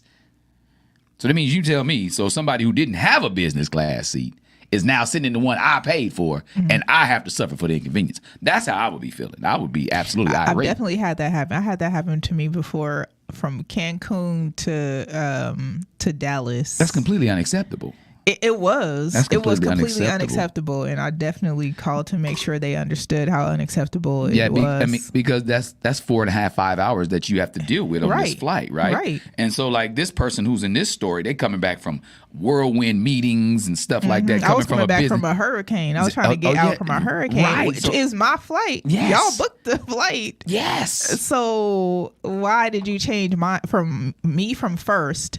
I was almost in the back of the damn plane. And see what I'm saying? But I was trying to get out of there. So you didn't want to cause too much of a scene because you could have been stuck. But I definitely got my credits that I needed because I'm like, y'all got me messed up. All the way messed up. And so, this guy's name's Carl. He got on this plane. Well, he got to the airport. First, he was sitting in the lobby like, man, when they going to board this plane? And when they finally decide to call, they call business class and they tell him this BS.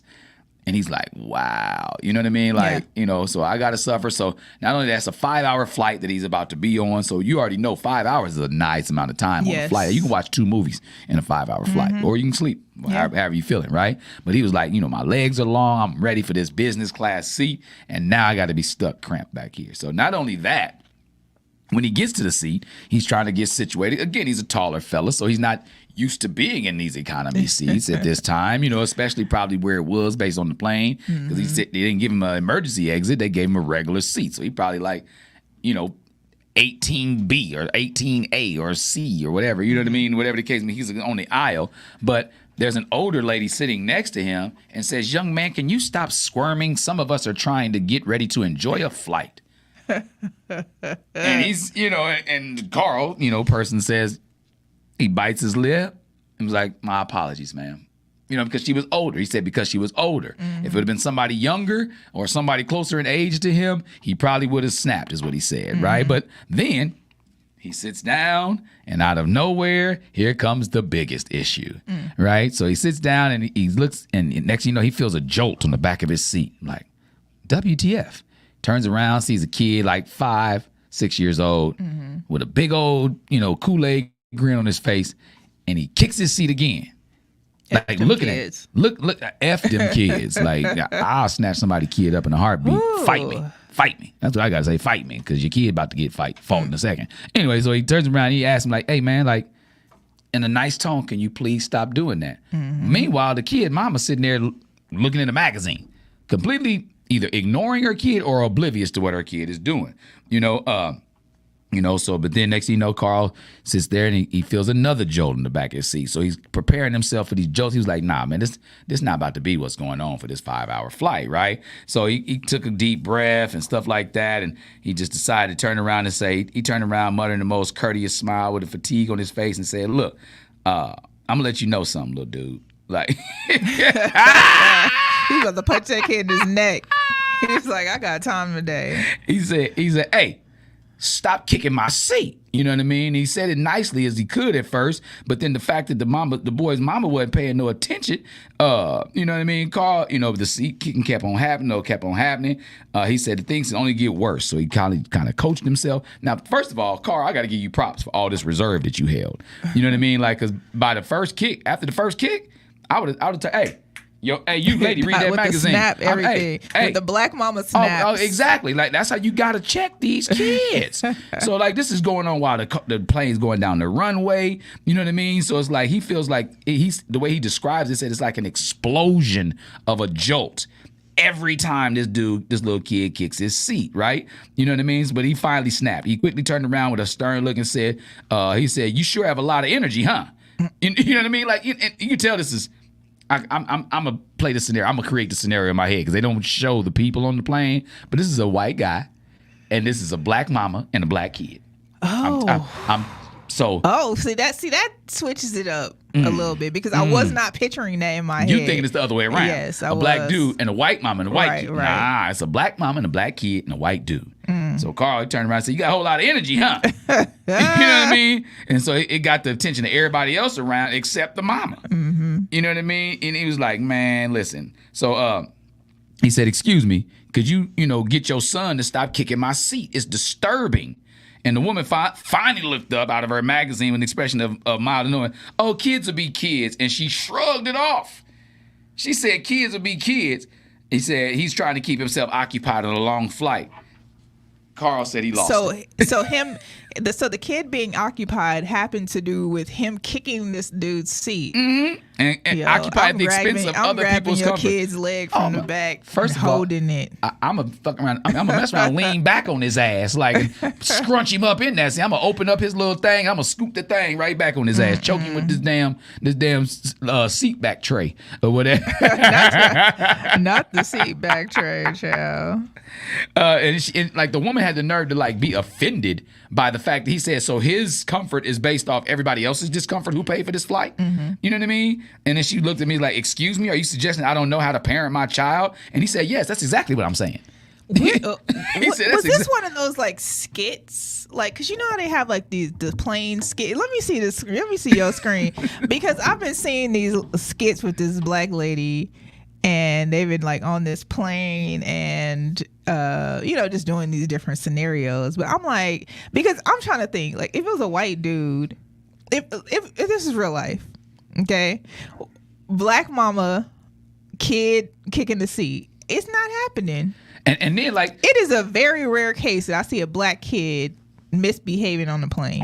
It is a very rare occasion. A baby crying is not the same. And again, like I said, I'm creating the scenario of their races. I said that's what I'm saying it is in my head because the way he's talking to her is like he's trying to be like appeasing to her. Is your link on here? Yeah, you can click on the link. Yeah, okay, it's on there. I need to see. Yeah, I was about to say, pull it up on your screen and stuff like that. This is a long ass story. It's super duper long.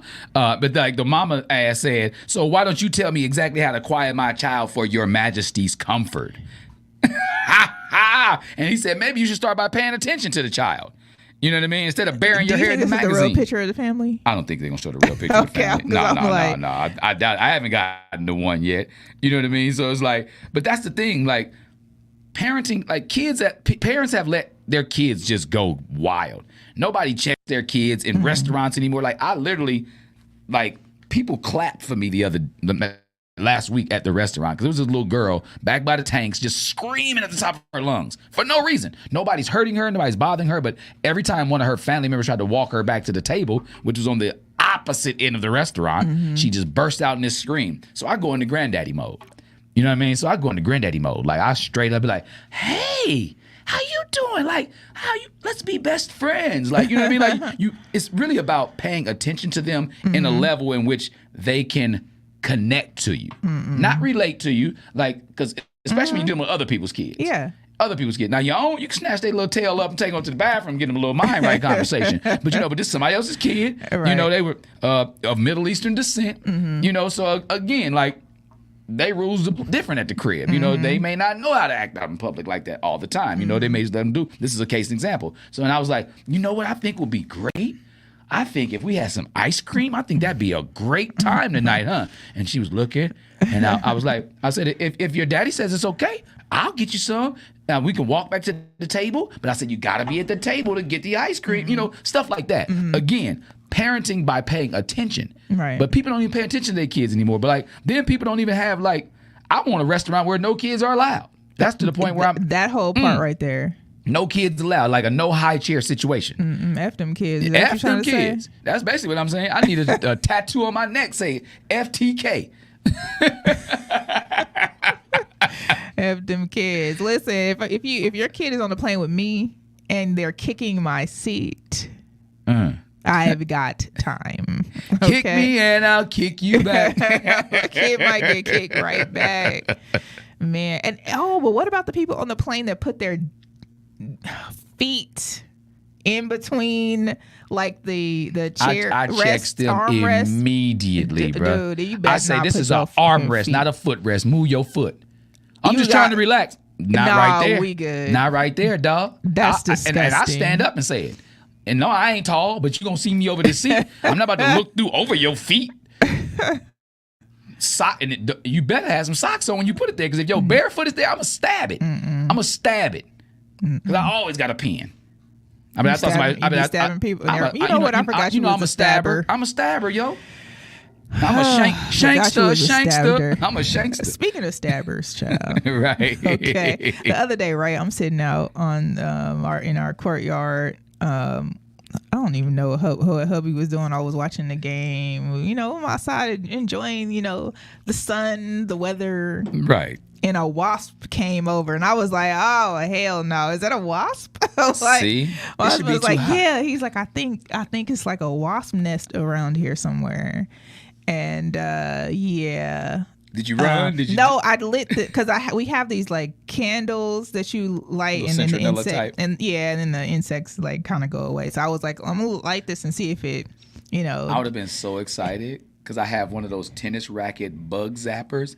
Oh, I have so much fun with that. Oh, wait, so it flies in there and just. Bzzz. No, it's like the ones that normally hang up. They have one that's shaped like a tennis racket. Oh no! And so I you press swat the button it? and I'm like, zzz, and I don't even have to swat hard. I can kind of let them run into it, zzz, and it fries their ass right there. Oh, I'll be eating up moths, bees, wasps. I don't care who you flies. Oh, I love catching them. Let them fly. You in. gotta send me the link to that. Oh my that goodness, sounds fun. It's so much fun. But I be trying to let the bugs go back free. But speaking of bugs that don't need to be let free, Right. A North Texas teen, okay, he tried to escape a wasp at a community pool, and now he is paralyzed. Okay. What? He was running away from a wasp when he was at the pool. He got up in the morning and he asked his mom, was like, "Mom, can we go swimming?" And mom was like, "Yes, we can go swimming today." Mom takes him over to the community pool, and the kids start running away from wasp, and poor kid dove into the pool, and he must have hit the bottom or something. Yeah. He had to hit the bottom, paralyzed himself from a freaking wasp. I hope they found that wasp. Man, I hope they put it in a jar. And just let Take it him to trial. I'm really hoping that because this kid is 13 years old that he has the ability to recover. Yeah. Because I'm hoping that as well. man, especially with all the that's tough. technology we have nowadays, medical technology. Yeah, so hopefully he can recover. But man, I swear, running from these freaking bugs and bees and I feel like here in Vegas we've been having so many mosquitoes and like stuff that we normally would not have on a consistent basis. And these dang crickets. Crickets, grasshoppers. The grasshoppers jumping around everywhere. I just can't. Okay, I need to like when I don't like flying bugs.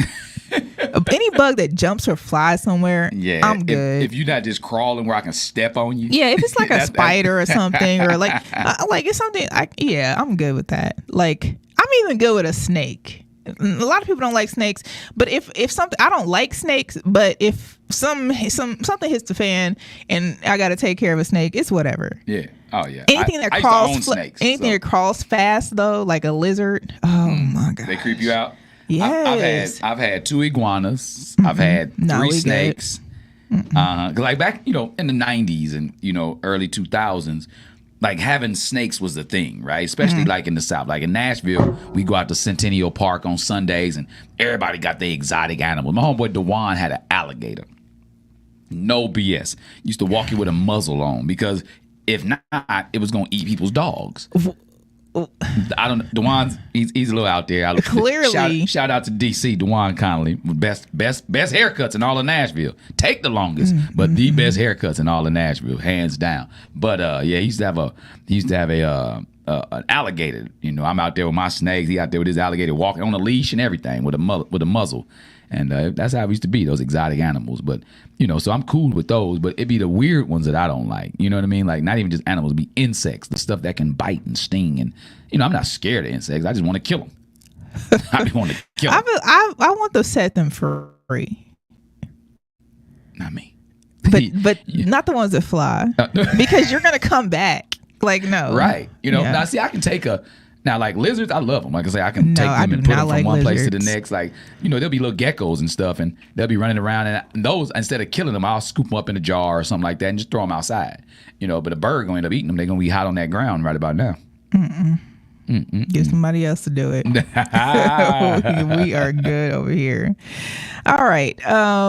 What else is going on in these streets? You know, Portia out here dating Future and stuff like that. Allegedly. Allegedly. Right. Those of you who watch Real Housewives of Atlanta, clearly 360 watches Real Housewives of Atlanta. I don't watch it. It just be on in the background. My wife be watching it. Your wife watching it? Yeah, she watches it. She says, that's just my mindless TV. I'll be like, it's making you mindless. Man, listen, I had to stop watching that stuff because I felt like, I remember one day, like, this was years ago. I felt dumb after I think it was like 2018. I was like,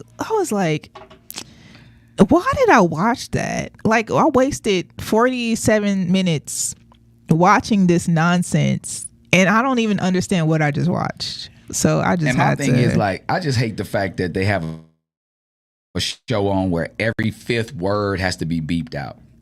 You understand what I'm saying? Like, we don't have the vocabulary to not just say bleep, bleep, bleep, bleep every time. Like, that's just idiotic. Like, the situations and scenarios, they be having real scenarios on there.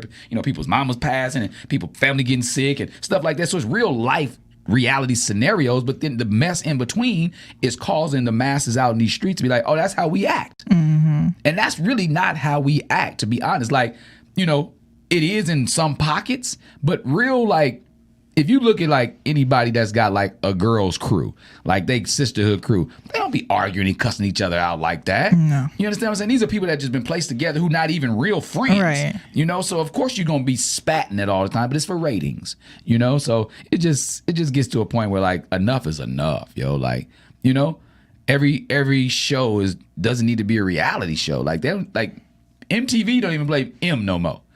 I don't even remember the last time I watched MTV. Did you watch the BET Awards? I did. What I did. What's your thoughts on the BET Awards?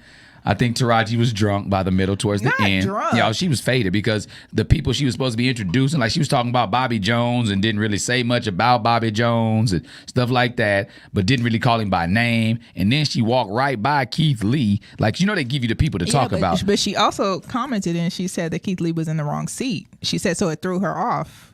She said she went to her spot where she was supposed to be, but Keith Lee was in the wrong seat. So she just kept going with what she was talking about, and then somebody probably told her in her ear, "Oh, Keith Lee's behind you." And no, then, the dude that she was talking to that said that looked like Method Man was like, "No, that's Keith Lee over there." Like, she pointed, was like, "Oh," because like she just didn't know who Keith Lee was, basically. Right? Because and that's fine. And that's totally Why fine. would she know who Keith Lee is? Well, see, this is my thing about. She don't really be on social media like that. I get that and I understand that. She old. I ain't gonna call her old because she close to my age. I know, that's what I said. She only a few years older than me, so I ain't gonna call her old. That's why I said it. This is my thing, like with award shows and stuff like that. Like, and it's not just her. It's a bunch of people that do it, and the fact that I've seen other people do opposite of what I'm about to say lets me know that it's possible for all to be able to do it.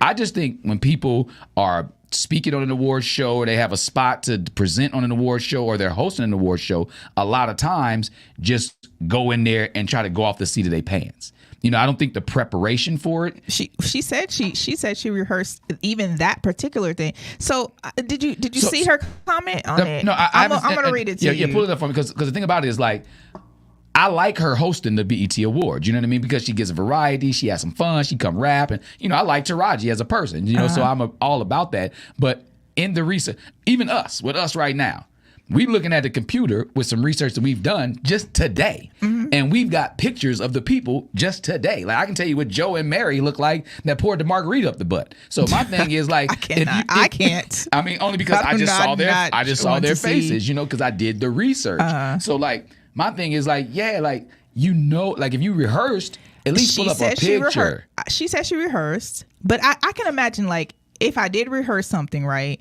And I came in and the person is not there. Because I'm sure when they rehearse, they do put those pictures on the seats. They put the pictures on the And I'm pretty sure they do. Yeah, they put the pictures on the seats when they rehearse. So she probably got to her mark and his picture, he wasn't in the seat. Okay. And I get that. So this is what she said. What's her comment? This is what she said. She said, now, mind you, after the BET show, Keith Lee had posted a rose that Taraji had given to him and that he threw on the ground and said, this isn't my rose or whatever.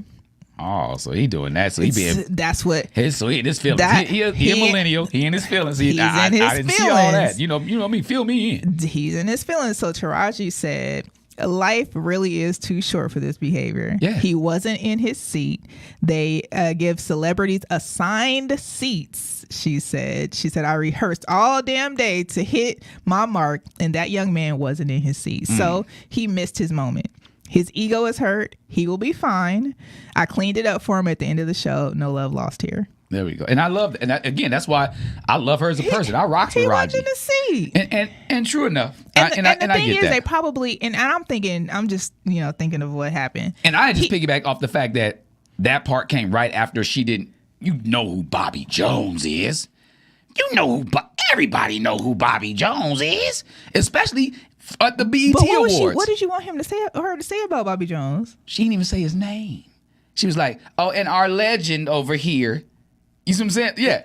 But maybe they're telling her in her ear. I mean, Bobby Jones does look a little different. Bobby Jones look a little different than Bobby Jones we saw on BET on Sundays. But he don't look no different than the one we saw with my Booty Hole Brown on BET Awards 2 years ago. Not Booty Hole Brown. She sat there and sang it to him. What's that girl named? Sexy Red, Unsexy Red. She's saying Booty Hole Brown to Bobby Jones. Bobby Jones. That's what the whole skit with Taraji this year was about. Bobby Jones. She was like, "And our legends don't be is over here doing nothing to our legend over here." You know what I mean? Like she could just see like Bobby. You got to remember people being in your ear. And again, that's what I'm saying. Like, I was basing my thoughts on the Keith Lee situation. That's what I'm saying. I piggyback that off of the fact that she didn't acknowledge Bobby Jones by name. That's all. Right. And again, like you say, people do be in your ear, and I get all of that. Just like the teleprompter messes up for people sometimes. So, but my thing is, I will never go into any situation where I know I'm going to be on a teleprompter and not have partial of that script like in my head, not memorized. I'm not saying memorized, but I'd be familiar with it enough that if the screen stopped or the screen fast forwarded, that I could still kind of talk my way through it. But there was but she wasn't on the screen. I mean, not on that one. I'm talking about I was talking about how people be doing these award shows presenting and how they don't do their such studies. Yeah. Now, again, like I said with Taraji, I don't know if that's her scenario because I feel like Taraji does do the work. Yeah, no, that's what I'm saying. Like, I'm not just specifically pointing at her right now. There's things that come up during those type of award shows that switch the shit. This thing. I didn't do this thing. We're gonna put our swear jar out here like the movie. Switch the thing up. And then now you're improv. It's a lot of improv. But even with the situation, I just think specifically though with the situation with Keith Lee, I think his ego was hurt. Oh, his ego was definitely hurt. I'm thinking about the seat scenario.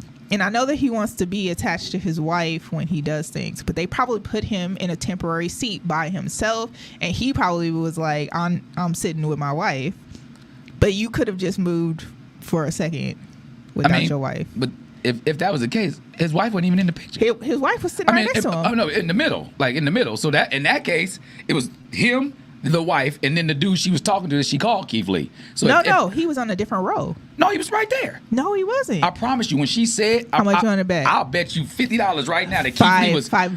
Bet $5 that Keith Lee was literally right behind her because she was saying, "You're probably thinking this is a 9 out of 10." Who was right behind her? Keith Lee was literally right behind Taraji. Yeah, when she was. But the other dude was in front. The other dude was in front of Keith Lee on a different row. No, they were on the same row because he pointed. Let me pull up the clip of the clip, and that's what I'm saying. See, like, if they were in the wrong seats, I get that, but she was literally right in. She was standing in front of him, talking about him. Use the Google. Yeah, that was my whole thing. That's what I'm saying. I study, like, because I'm a host, an MC of the highest magnitude, so I critique and study people's MCing and presentations and stuff like that.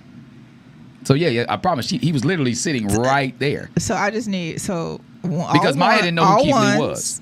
That's what we want. All ones. We can do 20 quarters.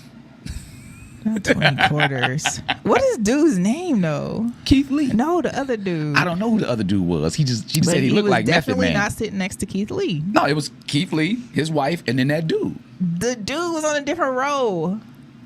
Probably they were on the front row. What's the dude's name? Listen, Method Man lookalike. Right.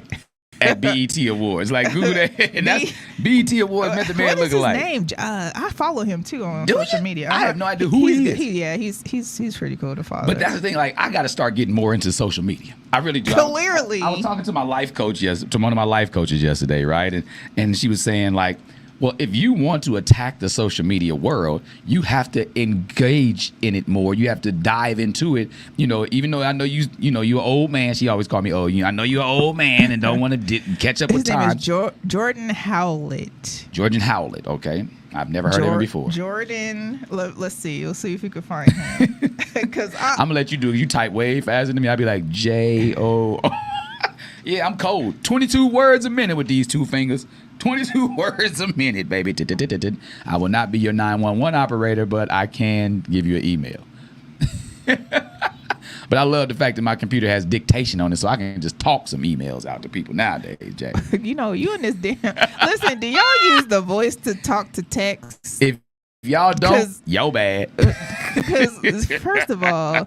And not at 6:30 in the morning. We not a couple things we not gonna do. Okay, at 6:30 in the morning. Cause I don't be feeling like typing, man. Like I got the swipe with my thumbs down now, but sometimes it still be typing the wrong word and doing the most. So I just want to talk it. I like to talk to text. Okay. Yeah. Give my couple things. Give my 20 quarters. Couple things. Couple things. Hold on. Couple things. Let me skip this real quick. Hold on, I'm looking. Hold on. 20 quarters. Carrice on me 20 quarters, y'all. I'm trying to understand what's happening. See, what had happened was Keith Lee had moved after. $5 and ones. Show me.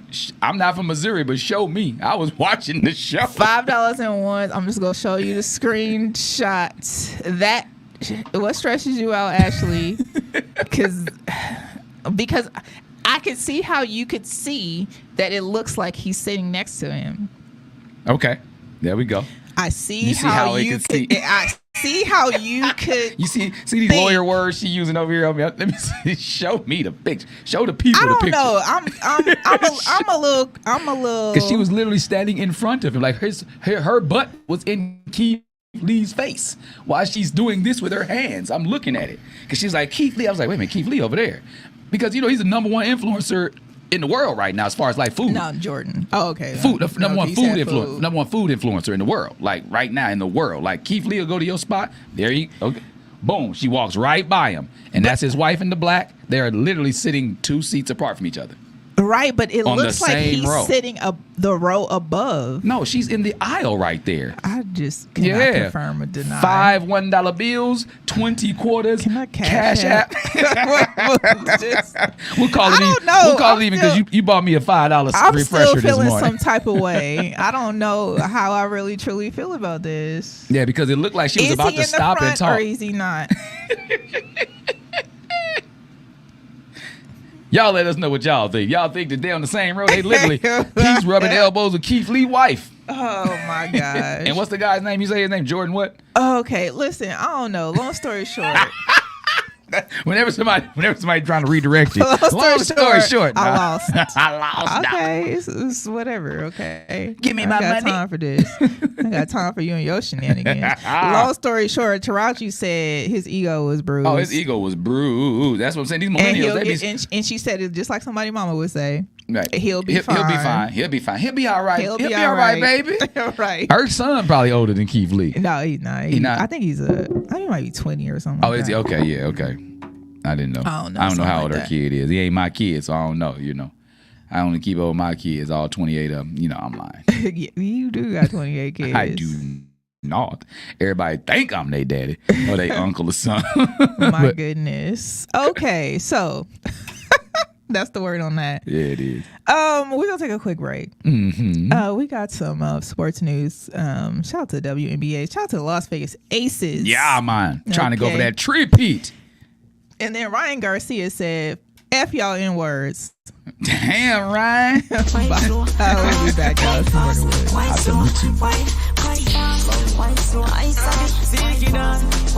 This is the remix. I'm stuck on the road, baby. Haven't been in my right mind. I'm thinking about you, baby. I need a new lifeline. I ain't going nowhere.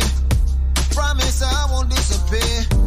We can spend many nights rolling through city lights. Girl, you know you're my equal. Let's continue this sequel. I knew right away that you would be the type. On my toes, you keep me up. Girl, let's go, I'm keeping up. Gotta silence her tonight. Coming. I know you're sitting home lonely. All those nights you've been lonely. Girl, I've been running, haven't been keeping up. I can tell that you want it.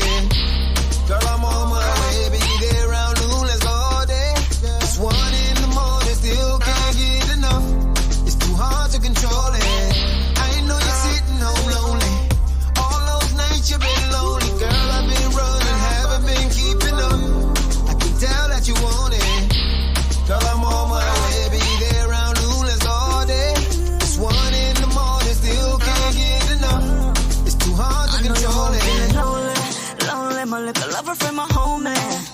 I miss the way you put it on, man. You used to ride me like a pony, but I had to run the streets. I do it for the cheese macaroni. You know it's hard to control, man. So don't say you won't play. Don't wanna suit you for weird on your birthday. Amigos on the side if you thirsty. I wanna feel you inside in the worst way. Yeah, dripping so wet, need no foreplay. Wind up on me like it's Juve. You know they hate us when we going up. You know you love the way it's going down. Lucky nobody when I'm not around. Me left Jamaica, now I'm back in town, and I know you're sitting home lonely. All those nights you've been lonely, girl. I've been running, haven't been keeping up. I can tell that you want it. Girl, I'm on my way, be there around noon, let's go all day. It's 1 in the morning, still can't get enough. It's too hard to control it. I know you're sitting home lonely. All those nights you've been lonely, girl. I've been running, haven't been keeping up. I can tell that you want it. Girl, I'm on my way, be there around noon, let's go all day. It's 1 in the morning, still can't get enough. It's too hard to control it.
Me across the line.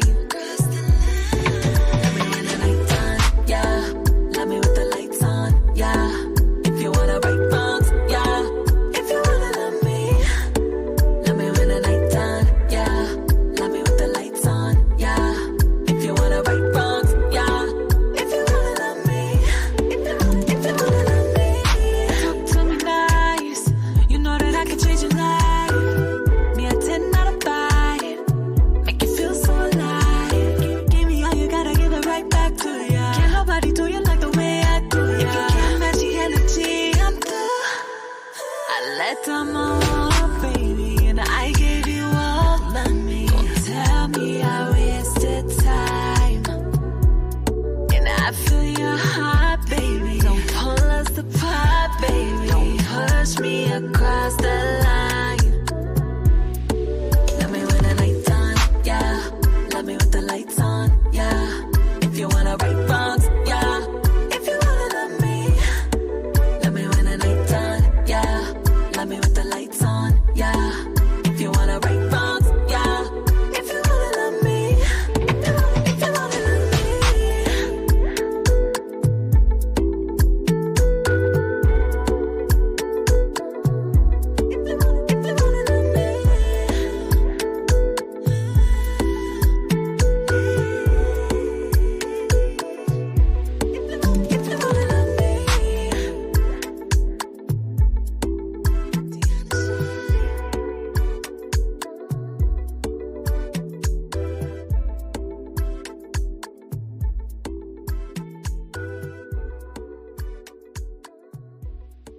Hey, it's Carrice, and I'm here to tell you about Hotcast for Podcasting. We are a podcasting studio located in Las Vegas, Nevada, in the Hot 702.5 FM studios. You can book online at hot7025fm.com. Just click on Hotcast. You can book and find your times right there. Thank you for booking with Hotcast for Podcasting.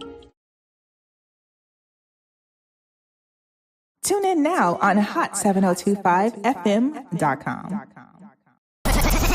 Turn up. We gonna run this thing off like this. Let's go. Good morning, my neighbors. What it do, y'all? What it do? Wake that ass up. Smacking you across your face. Good morning, good morning, good morning. Get your morning dose. Good morning. Grand Rising. Good morning. Good morning.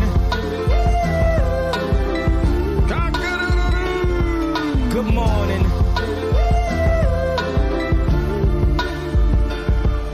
Wake that ass up. Good morning, good morning, good morning. Wake your ass up. It's the morning wood. It's the morning wood. Get your ass up. It's the morning wood. It's the morning wood. Know it got you feeling good. It's the morning wood. It's the morning wood. Know it got you feeling good. It's the morning wood. It's the morning wood. Monday through Friday. It's the morning wood. It's the morning wood. Even on the highway. It's the morning wood. It's the morning wood. It's your morning wood. It's the morning wood. It's the morning wood. It's the morning wood. It's the morning wood. It's the morning wood. It's the morning wood. Blow the whistle. Blow the whistle. Blow the whistle. Blow the whistle. Well, scream.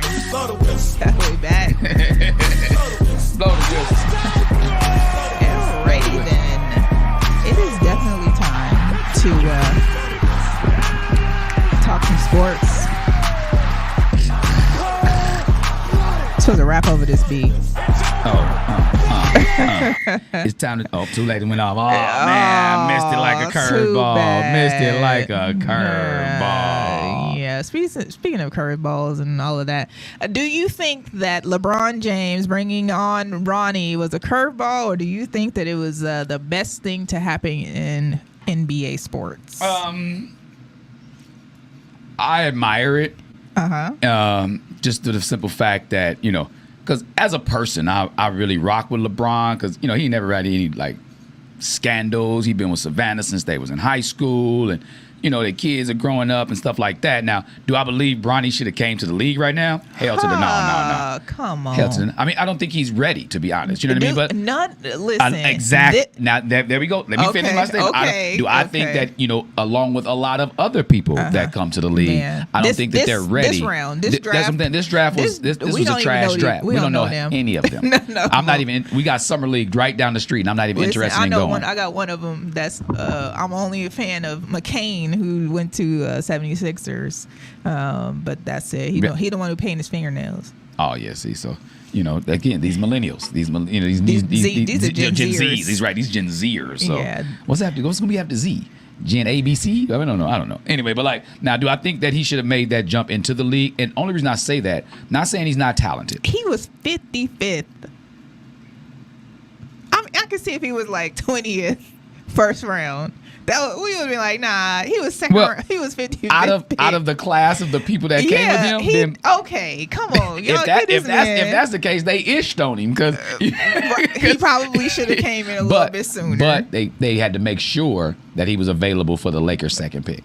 Well, they did make sure because, allegedly, his agent was like, every time that they try to draft him, he calls them and says, "Well, if you draft him, I'm gonna take him overseas. He's gonna play overseas." And Bron was doing that. So, I guess it's a good strategy. Don't get me wrong. He got what he wanted. I'm not mad at the strategy. I'm not mad at it because this is something that's never happened before. Mm-hmm. There's been parents and child. It never happened in NBA before because Ken Griffey Jr. and Ken Griffey Sr. played together in the Major League Baseball. Both for Seattle. Shout out to Ken Griffey because I had some Ken Griffey. Oh, I had sneakers. some Ken. Ooh, them things was fly. Man. Between them and the Deion Sanders, them was the best shoes back in the day, boy. Shout out to Ken Griffey. Shout out to the Ken Griffies. Them things was sweet. Right. They really were. Sweet. I wish I still had them. Right. I might still have I'm going to go find them. some retro Ken Griffies. Yeah. Them, some retro Dennis Rodmans, and some old school Deion Sanderses. But the Deons, I want to get the black and purple, the red, black and white, and gold too. Got to have both pair. But anyway, I think it was a great thing to be able to say, you're already setting all this other history, so why not add something else to it? And you get your family paid. I'm all about bringing the family on, but I just think that, I believe he wasn't as highly touted, or of course he's not going to be his dad, but because his struggle wasn't the same coming up, and if that makes sense. What I mean by that, okay, I feel it. You know what I'm saying? Like LeBron was hungrier for basketball because he knew that was his only route out. Coming out of Akron. Was he hungrier for basketball? No, he was great. He was great. Or were we hungrier to see him succeed? I'm talking about coming up. I know. You know what I'm saying? Coming up. Were we hungrier to see this kid from the hood play for this, high school, elite high school, and then go to the league as a teenager? Were we hungrier?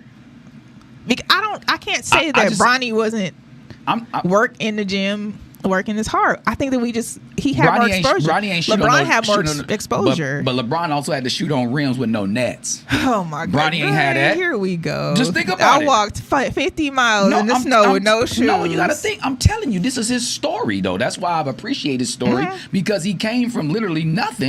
You know what I mean? And became an amazing player. Like, don't get me wrong. Like, he's one of the only two players that I believe should have come straight out of high school into the league. It's him and Kevin Garnett. Kobe if Kobe would have gone to college at least 1 or 2 years, not saying his skill level wasn't there, but when Kobe first came to the league, and I love Kobe Bryant, like he's my third favorite player ever to ever play basketball. People just don't like the Lakers. No. What you mean? I'm a Laker fan. Magic Johnson is my favorite player ever, followed by Allen Iverson, followed by Kobe Bryant. Oh, you just don't like the LeBrons or the Kobes? No. Kobe definitely deserved to come out of high school. Nah, when he first came into the league, Kobe was a turnover captain. But the reason I say he should have gone to college, I think first year jitters are there. LeBron didn't have them. Kevin Garnett didn't have them. Because LeBron is the best player ever to play in the NBA. No, he's not. No, he's not. He's a freak of nature. Oh my God! He don't have enough killer instinct to me to be the best player. He don't. Who is it? Michael Jeffrey Jordan. Oh, listen. Shout out to my cousin, Michael Jeffrey Jordan. Michael Jeffrey Jordan, is the best player to put on sneakers. Ever. The first. Ever. He's the first GOAT. Okay, I'll give him that because you got generational GOATs. There you go. And I'm okay with generational same page with some now here. That I'm definitely for because ain't nobody that compared to LeBron in his era. Real quick, back to Bronny. Oh, yeah, back to Bronny. Yeah, back to Bronny. Because Bronny is playing in the summer league right now. But he didn't miss the game. And I don't think that he deserves the pressure that they're putting on him. That's what I don't like for Bronny. They're putting a lot of pressure on him. Like, you Bron's son, you in the league, you on the team with him. that's why I'm glad he's in on their developmental team, so he can get the pieces of his game that were taken away from his development in college because of his heart condition. You understand what I'm saying? So let's not say he had a heart condition. Well, let's say his cardiac episode. That was tough. That was tough. Because we from the era, we watched Hank Gathers die on the court. We watched Reggie Lewis die on the court. You know what I'm saying? These are real activities that people have dealing with their cardiac issues, right? So he had a cardiac episode, and a lot of his developmental time in his freshman year was taken away due to medical conditions, medical episodes. So again, he's getting a lot of pressure that's not really warranted for him. Because people are like, well, why are they talking about Bronny? He went 2 for 9. He scored 4 points. And you got other people like, yeah, Bronny scored 4 points. Like, so you got both sides of the coin. I just think if they just let the young man play ball. Just let him be great for a second. Let him play ball. And then, too, so some of these articles, they'll read like, oh, after struggling in his summer league debut. You know what I mean? I'm like, struggling. I mean. Like, he is literally learning to play with. He's learning to play with other kids that just got on the team too, or have been on the team for a year, or they come from the developmental league and trying to make the team, the regular 12-man, 15-man roster. So give him a second. And then too, they're saying that he's out with the knee injury. Listen, I think that LeBron James is the best strategist when it comes to play time. He plans out his playing time. Okay, I hurt my knee. I'm sitting out this game because they go win anyway, so I'm good. I need to rest my body, and I feel like he's prepping Bronny to do that, to have because why are you wasting your time in the summer league? You don't hurt yourself in the summer league, because you got to play in it. You have to play in it. You know, all rookies, all first time signees have to play in the summer league. Skip the Golden State in a game, and be back in the game next time. Like, let your body sit. And I get that on one side of the coin. Again, I'm be Angel's advocate, devil's advocate. There are people that paid money just to come see them play, though. You understand? Like, now if you hurt for real, by all means, sit out. You don't want to exacerbate the issue. But when you're doing like the Kawhi Leonard and it's, now I'm just saying it's alleged. So I'm just using my own alleged thoughts. Okay, I don't want to put this and project this energy up on Bronny. Okay, because it could not. He really did hurt his knee. Or he may have just bumped it and you don't want to hurt it. Okay, and I'm okay with that. Yeah. Because, certain times you hit something, be like, ooh, that's bothering me. I need to rest that. But at least they announced it the day before. Okay, so people can change their tickets out or something. Because there's other games that are going on. It's not like they just going to that one game. But Bronny and LeBron are going to bring ticket sales. They're what a draw. Like, they're a draw. That's like the Caitlin Clark effect is the LeBron James effect from back in the day. Oh my gosh, let's not. I don't fool with that whole. Let's not talk about the Caitlin Clark effect. Now, I do think that Caitlin Clark brings a new viewer to the game, but the Las Vegas Aces on it. The Las Vegas Aces are what catapulted the sold out season tickets, sold out arenas. The players are funny and fun. Yeah, their social media, yeah, they are. Their social media team. Shout out to my boo Asia. right. Her and my tall boos, Asia and Angel, my two A's. now let's not. I mean, they got to give some credit to the Aces for pushing that forward so that people could watch Angel and Caitlin play. No. By all means, what I'm saying is like. But no, I'm not saying you're saying that. I'm just saying that's what they're calling it. Exactly. And I need them to relax. Yeah.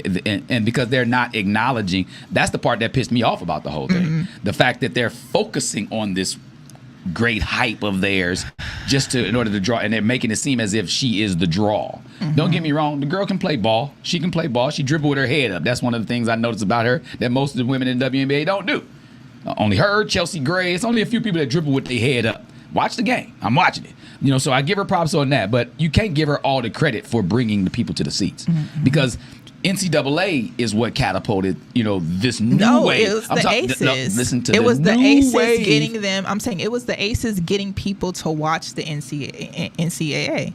That's what happened. It was the funny camaraderie that they had from the Aces. And Aces was the first to get people to watch the NCAA. Yes, that's what that was a transition. The transition was South Carolina. The transition was Asia Wilson from South Carolina to South Carolina playing in the playoffs. It was a transition to it. But South Carolina been winning. I know, but I'm saying that was the transition of WNBA fans going to watch NCAA, and in turn increasing, viewership. I give the viewership credit to Angel and Caitlin as far as NCAA, because their rivalry last year when Angel did the whole "you can't see me" thing back to Caitlin, that definitely gave it. That's what drew the people. But what made us watch it was knowing Asia came from South Carolina, and their coach. I don't think so. I don't believe that. I don't believe that. I think it could be. I'll take it half and half. Now the Aces did transcend the WNBA as far as, again, like nobody had ever had sold out arenas, and the fact that they didn't highlight that until now that people buying sold out arenas because of CC or whatever is a part that pisses me off. But nobody highlighted the fact that, because I've been to a few Aces games, courtesy of Carrice over here. And I've seen the stadium sold out, and it's exciting to me to see that, So I give them credit for transcending the W in a way that they have not acknowledged. But as far as like NCAA, I think that comes like March Madness is wrapped up in like the rivalries of the time. Like, you know what I mean? Like, I can't say that the WNBA affects the NCAA, just like I can't say that the NBA affects the NCAA. You know what I mean? Like, I would just say for me personally, I'll say this. Okay. I definitely was not watching NCAA until I got this extra love for the Aces. Okay, I can get that. Like, see, it could be both sides. Because a lot of people been watching NCAA women's basketball for a long time because of the. I watched it, but not like. No, I mean, like now. They were close in. Like, this is the first year that they outdrew the men. But last year it was when they were like equal with men viewership as far as the NCAA and the men and women last year, right? But this year they outdrew the men. People wanted to watch more about that, even though UConn was going for a back-to-back, And before, people would be like, oh, UConn's going to win again, or Tennessee's going to win again, or something like that. So that kind of took away from the nostalgia of who was going to win the women's basketball, So I think now that the fact that there's more people that are possibly can win, there hasn't been, South Carolina won 2 out of 3, but there hasn't been a back-to-back champion in NCAA and women's NCAA since UConn a few years back, so. Shout out to the ladies playing basketball. All of them. I be talking to some of my bartenders and they be like, I can't watch. Caitlin's hooping, but the rookie of the year is definitely going to be. It needs to be Angel. For sure. It needs to be Angel. And if they try to split. Like they did, like they did in the NFL when they split between Steve McNair and Peyton Manning. Boy, I was hot. Like, listen, I was hot. We don't care if white people get mad this season. I'm sorry. I don't care. Nah. Because the thing about it is like they want to pump this thing up. Oh, she was the first rookie to ever get a triple-double. What? And mind you, Angel been getting double-doubles every game. But they didn't count the fact that Caitlin almost had a triple-double with turnovers included in her triple-double before that. Let's talk about that. They don't think about them stats. they don't. They don't think about that triple double. That's a double-digit stat of yours too. 10 turnovers in a game, in 40 minutes. You got 10 turnovers. That's an average of a turnover every 4 minutes. Well, we shall see how this goes. Shout out to Las Vegas Aces. They have a game today at 12 p.m. They're playing the Seattle Storm. Okay, so go ahead and you can watch that on the WNBA League Pass. Okay, those of you who have that, and I think on Ion as well. Sometimes they'll play on Ion. Sometimes they'll play on ESPN. Like, they have all these different contracts. Right. So shout out to them for getting those contracts. Hopefully that'll bring more money to them. Because I didn't realize until last year that part of the NBA team from that city's salaries go towards the WNBA salaries. Like, so the teams, they take a portion of theirs and it goes towards the WNBA in their city. So if your team don't have a team in your city, I wonder, do they take money from the entire NBA, a certain portion from each player, and then put that towards the WNBA? I think that if they're going to do that per city, then I think you should be able to do that for the entire league. I never heard of that, but I know that they have their own separate budgets based off of how much the revenue that they claim And I Right. say claim because exactly. it used to be that these owners would own another team, and then they would own the WNBA team, and then they would use the WNBA team as a write-off team. As a write-off team. But now they have like too Mark much. Davis. But now Mark Davis is a freaking winner, though. You know, shout out to the Aces getting that $100,000 from the city. That's right. I'm with that. I don't care how they got it. They got it. Shout They out to got Mark. You talk about orangutan Davis? Mark is a winner. He looked like a orangutan. You know what? He's a really nice guy. No, he's super I ended up chill. hanging out with no, him he's super before.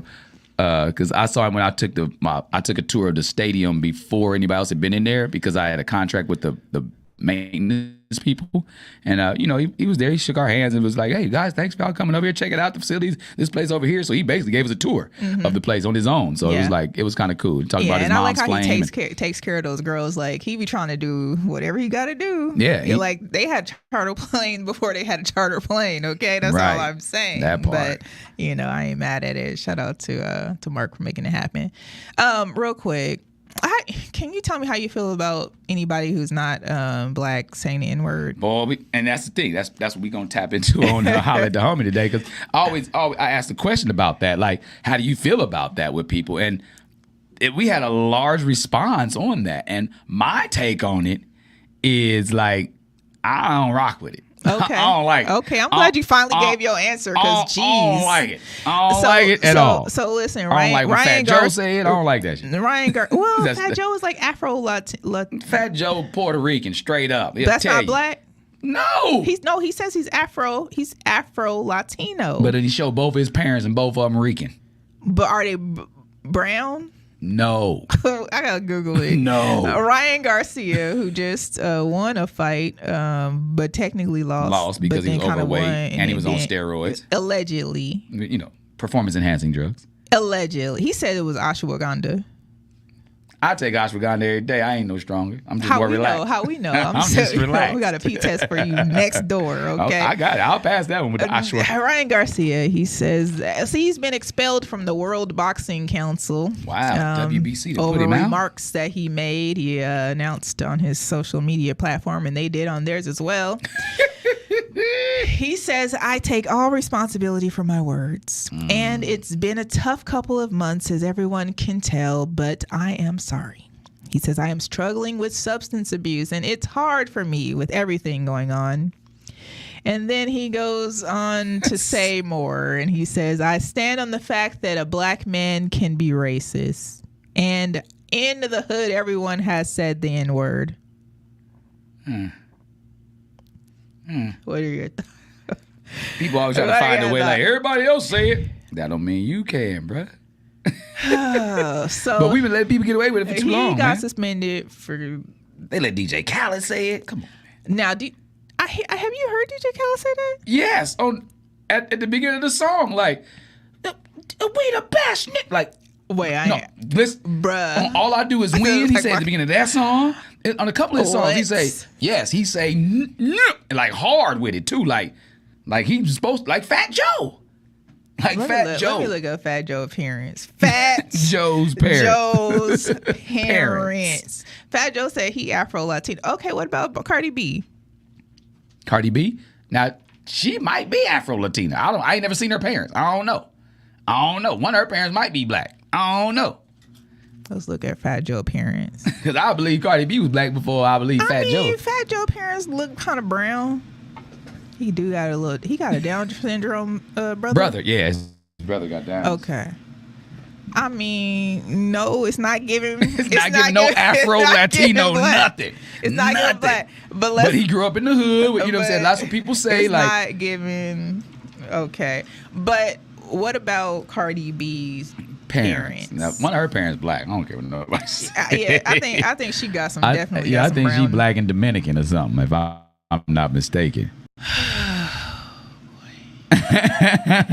But see, to me, Dominicans is low key black because they share the same island with Haiti. They the same. Dominicans is black. Like people ask me, am I Dominican when I be speaking Spanish?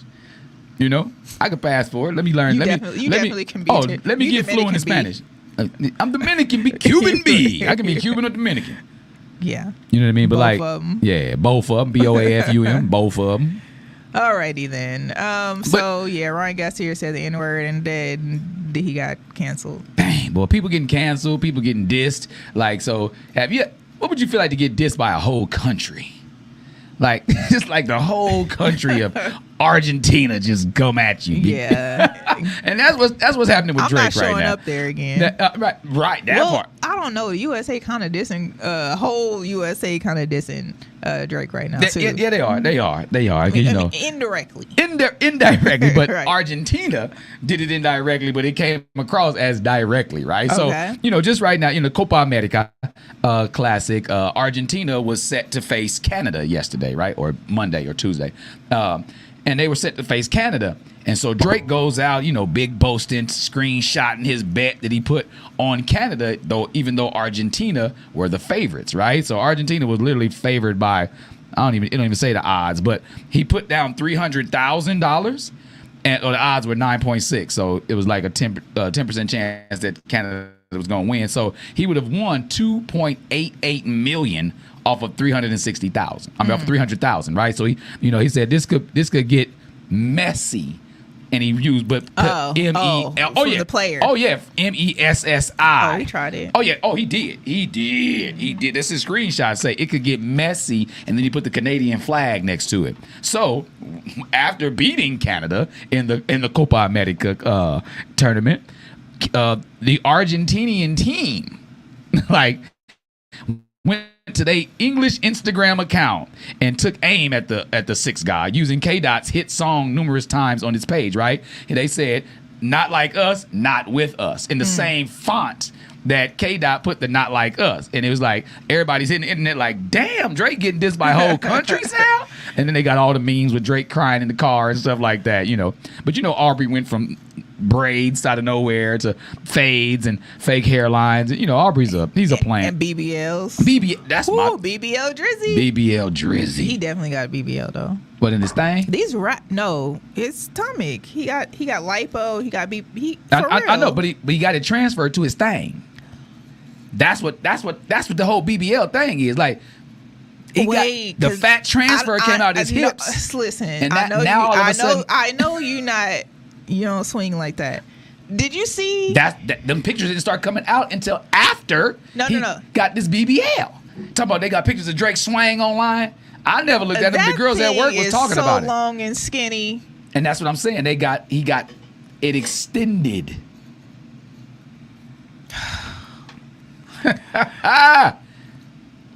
Well. Wow. Wow. Because he did get lipo. He did.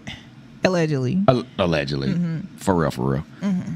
But like, you know, I would hate to be in his camp.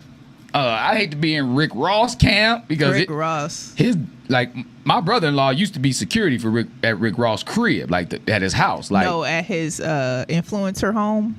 Yeah, that house, that big old house down in Georgia. The house that is actually an influencer home. Oh, is it? It's like a studio, a movie studio. I mean, I don't know. I've never been. That was part of the rap. That was part of. Was it J. Cole? I think it was J. Cole's. One of them was talking about how he lives in a influencer house. Like Hillary Banks. Because that's the house they did Coming to America in there. Oh, they sure did. They did part Coming to America Beverly, too. That's right. Beverly Hills. That one didn't exist. Beverly Hills Cop in there. What? Coming to America 2 does not exist in my mind. It does not. It does. Because the trashiest movie ever. I did not laugh not one time. Not one time. I've watched it high and not high. And I refuse to give that hour and a half of my life to them again. Never. That was the worst. It didn't follow the storyline. I mean, you can't. It didn't follow any storyline. It completely defaced the value of. I don't even know why they did that. Right. But long story short, it was in the movie. It was in the house. Influencer home. It was. But like, my brother-in-law used to be a security, right? And he would talk about, like, you know, how he got all these security guards that go on the road with him and how they maybe it was 50 they Cent train. That said that. It probably was 50 because 50 is the biggest troll on the planet. Biggest troll on the planet. But then after Rick Ross got stole on up in Canada for trying to troll the country itself by playing They Not Like Us after his performance, and he walking around like, I'm Rose, I'm here with my security, we gonna play They Not Like Us because I'm a boss, you know what I mean? But his boss, that boss got socked in the mouth, then my security jumped up and they jumped on the boy like that. You know, but that video of him getting mollywopped by like 6-7 people was like, ooh man, like you need like a whole new double your pay, because you took hazard pay right there, bro, my boy. Yeah. So these rappers gotta relax. They all need to chillax, yo. Like, I just think the industry was trying to turn the Drake and Kendrick battle into the new age Biggie Tupac. You know what I mean? Like, even though it wasn't East Coast, West Coast, they knew at that point that they could put some division in the industry, because to me, like, but he had people from everywhere. And that's the thing about it. See, Kendrick came out like he was whole thing like, you know, I did a song with the dude and I watched how he moved, and I'm continue to watch how he move, and I don't appreciate it. So that's why I'm saying like what I'm saying. And then other people are like, oh yeah, huh? You know, and then, you know, first everybody's like, oh, Drake killing Kendrick in this battle, right? Because who said that? Oh, a bunch of people saying Drake was winning at first, like in all the circles. But that was only when the first 2 songs came out. The first one, like when the song with Metro Boomin and Future came out with Kendrick on it, then Drake came back with his, and then J. Cole came with his, and then dropped out. And, you know, they was like, cause J. Cole's like, I don't want to be no parts of this BS. This is not the energy I want to present. Like, this is not what the industry needs. Like, you know, when he said that, then that allowed other people to jump on the wagon. Like, yeah, I don't like Drake either. He fake and this, that, and the third. And like, you know, like Kendrick was like, I don't even like how you say never. Like, I just think Drake is gonna need to lay low for a while. I just think he need to quit. Just quit, bro. Game over, Drake. You had go back to Degrassi. You had your run. But who did you assist? How do you come your back with that? So the dude who wrote You the Best, right? I was watching him on the podcast. He was like, yo, it's my song. Same lyrics, same beat. Soulja Boy exposed Drake for using his. Rock about a bit. You know what I'm saying? Like, he exposed Drake for using his stuff. Like, you know, that's why I say I call him a plant. I call him a plant. Well, the industry planted him there. The same thing I say about Eminem. Eminem, and y'all, whomever say Eminem best rapper, y'all. I could never. For one. Jump. And my friends called me a racist because the reason I said I would never put him in You're white. That's my main reason. I won't do it. I cannot let them pull another Elvis. And then if you go back and listen to Eminem's like the popular songs from his previous, you know, his first, second, third album. Oh my gosh, it's not what we thought it was. And like my favorite album of his is the Marshall Mathers Project, which is a really good album. It had Stan, it had like, you know what I'm saying, like it had like I Am on there, like, you know what I mean, like because everybody he's trying to stab people in there, right? And that song I Am was like one of my favorite songs by him. You know, I am whatever you say I am. Like, I like that song, and I like the one from the theme of 8 Mile, like Mom Spaghetti. Yeah, like that one right there is just like a build up, like a Rocky type song. Don't get me wrong, they're nice songs. Yeah. But I still can, like, people like, oh, he be killing on the mic. Like, yeah, he got in Renegade, he got Jay. He got Jay in Renegade as far as lyrical delivery. He got Jay, but that wasn't the first time Jay got in the song. Bun B got him in Big Pimpin', so he came back and wrote another verse at the end. The Man to Z, remember the Pamela Anderson Lee, like that wasn't on the original song. Bun B killed him on that song, so he's like, no, I got to come to do something, right? So just like this new song, I forgot what it's called, but it's an all Detroit song. It's Eminem, Big Sean, and this dude named Baby something, or whatever. And Big Sean kills the song, like kill. And I still had some people like, you crazy, M had the hardest verse. I was like, bruh, go back bar for bar. Like, Eminem is not even the best rapper out of Detroit. He's not. He's not. Big Sean colder than him. But what up though? What up though? Exactly. All my what up though. Hey, listen, we'll take a quick break. We got holla at the homie when we come back. We got to find out what's really going on. Okay, with 360 and what he got to say. I got something to say. Who hollering at the homie and everything. Y'all been tuned in to The Morning Wood on Hot 702. This is Fine Ass E. Carrice. Everybody call her Fine Ass. Hot 702.5's Finest. Everybody call her Fine Ass. It's E. Carrice, and it's time to get risky.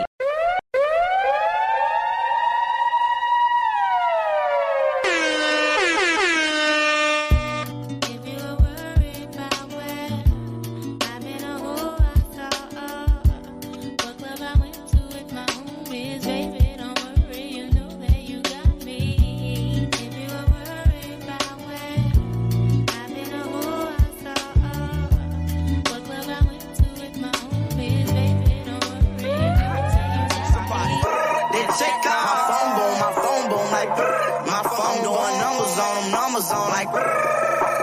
Baby, I'm sorry that chicken be calling. I don't need no calculator, I'm too advanced. Somebody call a future, I need some. Today my 10-year anniversary, mine for 100 grand. Told my teacher in elementary I gon' be the man. Told my that she can leave me, she don't understand. They say more money bring problems, give me the problem then. If you hating cause you ain't eating, then I'm not a fan. If the lick bigger than 50,000 all in. Eyes open like I just snorted. This is fine as he Chase the money like they dead cold for the land call. Don't say you rich if you ballin', you don't stop. Don't say you hustle, you laid up in the money car. Wow. Baby, don't worry if I.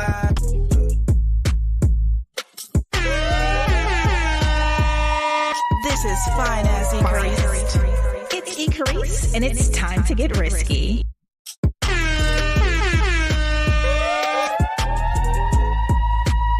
This is fine as Carrice. It's Carrice, and it's time to get risky. Hopping in with my smash. On the way to the bag. Slim thick my taste, she bad. Hold up, let me get my bag.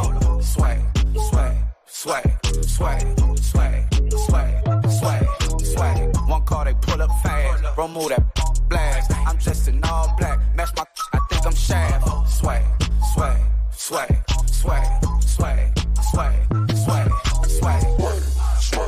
Swag, swag, swag, swag, swag, swag, swag, swag,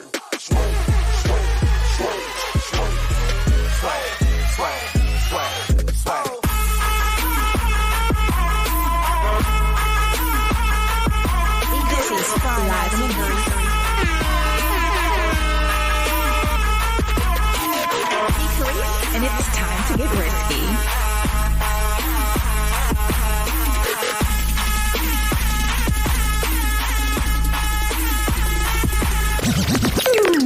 Everybody call her fine ass.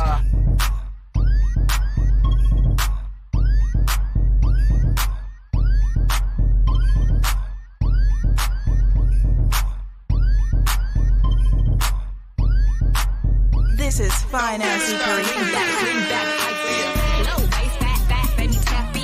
I'ma tap in for sure. Tap in. Diamond dancing on your neck, better tap in. I'ma tap in. Tap in. Get money, get rich, baby, tap in. Tap in. MOB, icy gang, better tap in. It's Carrice, and it's time to get risky. Finest. This is fine as he Carrice. One with a sundress, she got a big booty. Hold on, I like the till she tap out. Don't tell you what to tap in. The bad Cali, go west side like Manhattan. Yeah, I know they call you baby. Yeah, I know you think you lit, you wanna gotta pay. I'm to the must be crazy. I don't want that if she basic. It's rich. Get lucky if she taste it. For real, let's go. This game pretty thick, and she got a dick. Like the talking shit, while she bouncing on it. Do it on it, girl. She look me in my eyes when she do it, shit, girl. I might have to tap in. I love it, she a freak. Type to pull it out, need it in the driver while I back in. With the low waist, fat, baby, tap in. Tap in. Diamond dancing on your neck, better tap in. Tap in. Getting money, get rich, baby, tap in. Tap in. MOB, icy gang, better tap in. Tap in. It was nice to know you. But I gotta move.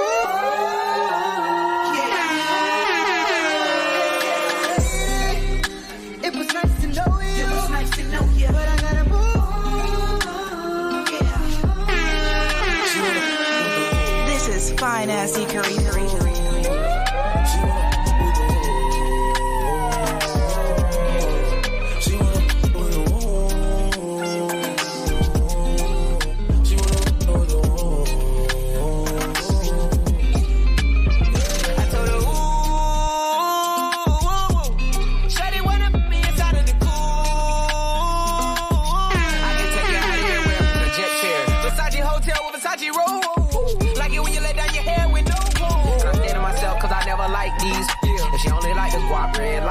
This is fine as he Carrice. On a shorty that don't got me on the front of her mind. Especially when you get designed and I want it done. And the building came with the wings like a number 9.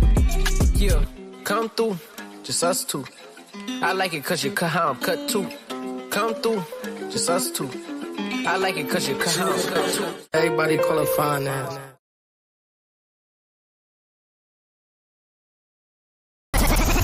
Turn up. We gon' run this thing thing off like this. Let's go. Good morning, my neighbors. What it do, y'all? What it do?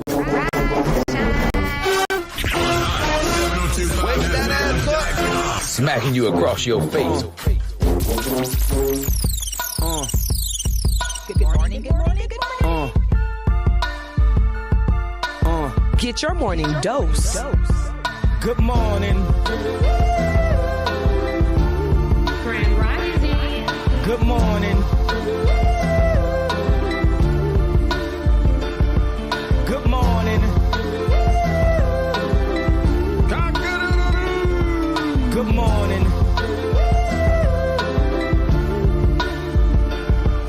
Wake that ass up.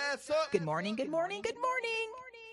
Wake that ass up. If you ain't up already right now, you probably had a long night. You living that rock star life. Because right now it's damn near noon right here on the west side of things. So that means it's 3 o'clock on the east, 1 o'clock in the mountain, and 2 o'clock right there in the Midwest. You dig? So all my folks down there in Danville, Nashville, and parts all in the middle, all the villes in the middle. What's up? It's 2 o'clock.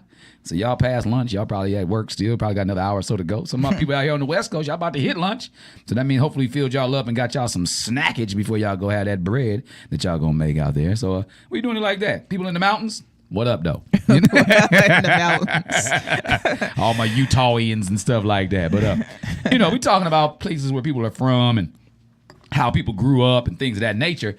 On Holla at the Homie, a couple of weeks ago, on the segments here on Morning Wood, what we're going to start doing is recapping some of the segments that we had on Holla at the Homie. And one of the most watched and viewed segments that we talked about that we had on there was dealing with something we were talking about today, and that's, is it okay for your non-black friends to use or say the word nigga? Now notice I say use or say, because two different ways you can look at that. To say something, you may just be singing along with the song. You say it, and it's something like that. But to use it means that it's on a regular or it's being weaponized. So that's why I put a slash in between those things. Is it okay for people to say or use the N-word, as people call it? But know. And see, Carrice, she and again, I think I'm objective. I think everyone should. We all need to stop saying it. We do. And I've been trying. And I've been trying to take it out of my vocabulary. Extra tough. Yeah, I've been trying to take it out. But sometimes y'all be acting like there's so many other words you can use. Like, even if you be like, man, this is me and my, be like, this is me and the fellas, or me and my ninjas, or me and the homies, or me and the players. Like, even in rap songs, there's so many other words that can be inserted instead of that. Mm-hmm. So now nobody else has to sing it. You understand what I'm saying? Mm-hmm. Like in the movie Malcolm X, played by Denzel Washington, says a man curses or uses foul language because he doesn't have the words to say. Right. So Gary Owen, right? Yes. Somebody just asked him that the other day. Yeah, they asked him that the other day. He was like, yeah, of course, I've been in the car singing a song. Exactly. And it'd be like, nah. And even in that, he still was uncomfortable admitting to that. Being in the club, Kanye West, Gold Digger comes on.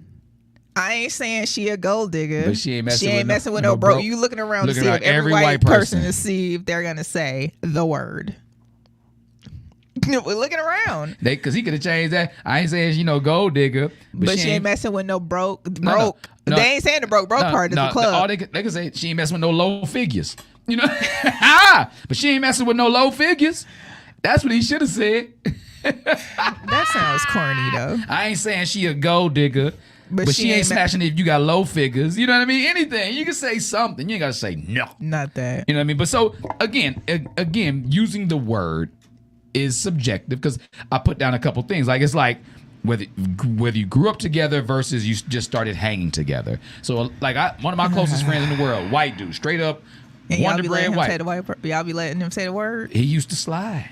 Oh, he used to slide at a black college. Nah, we good. At a black college. My homeboy James said on there, like, we fought for him against other black people at a black college. No, we good. Yeah, man. And that's what I'm saying. So it's like subjective at times. But now this was in my younger teen years. So at that point, I'm using it every other word. So I didn't look at it in that right. Even though we in the middle of Nashville, Tennessee, it ain't nowhere near not being racist in Nashville.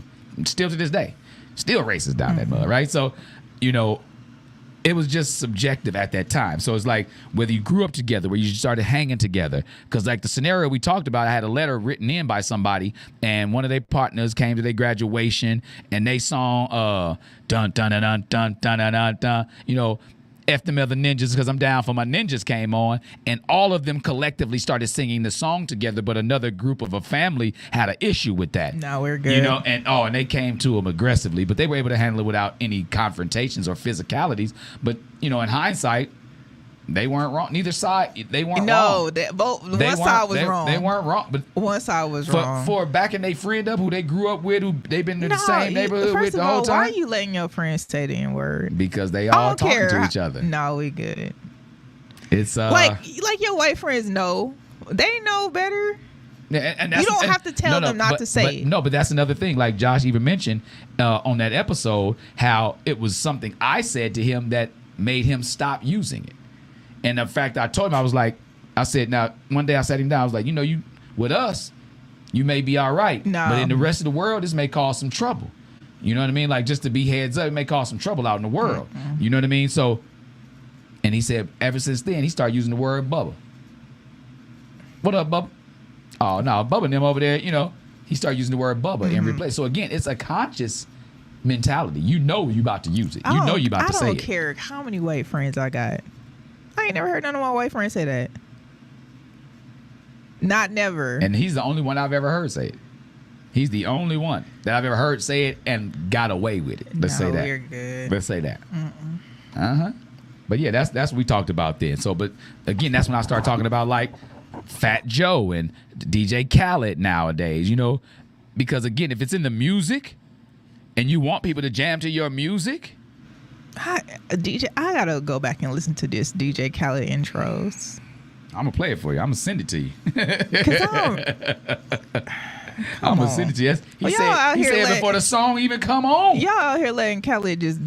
Yes. No. And he ain't grew up nowhere near. Like at least Fat Joe grew up in the hood. Like his crew was black and Puerto Rican. Like they was, you know, that's why, you know, Terror Squad, they got that name because they used to wreak terror on the neighborhood, you know? So at least he grew up in the environment where it was being used frequently. So just in conversation, a lot of people use what's being said around them, you know? So they say, my boy, you know? Long story short, y'all just stop. We just need to stop saying it all together. All together. Take it out your vocab. Because it was a word that was used as a weapon and a defamatory statement. And it's not an intelligent word. It's not. You know, people are like, oh, I mean, never ignorant, getting goals accomplished. Oh like, you God, know, like, here you go with oh acronyms. man, you know me and my acronyms, but you know, but I still, you know, I look at it like words like sagging. Like if you say sagging back, if sagging spelled backwards, who they got it designed for? Sagging spelled backwards says niggas. You know, so.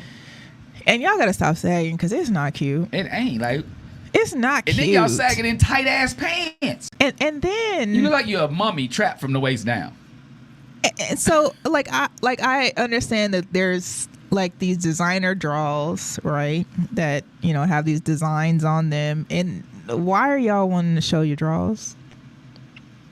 I don't understand. But my thing is, why are you doing the sag that was associated with giving up booty?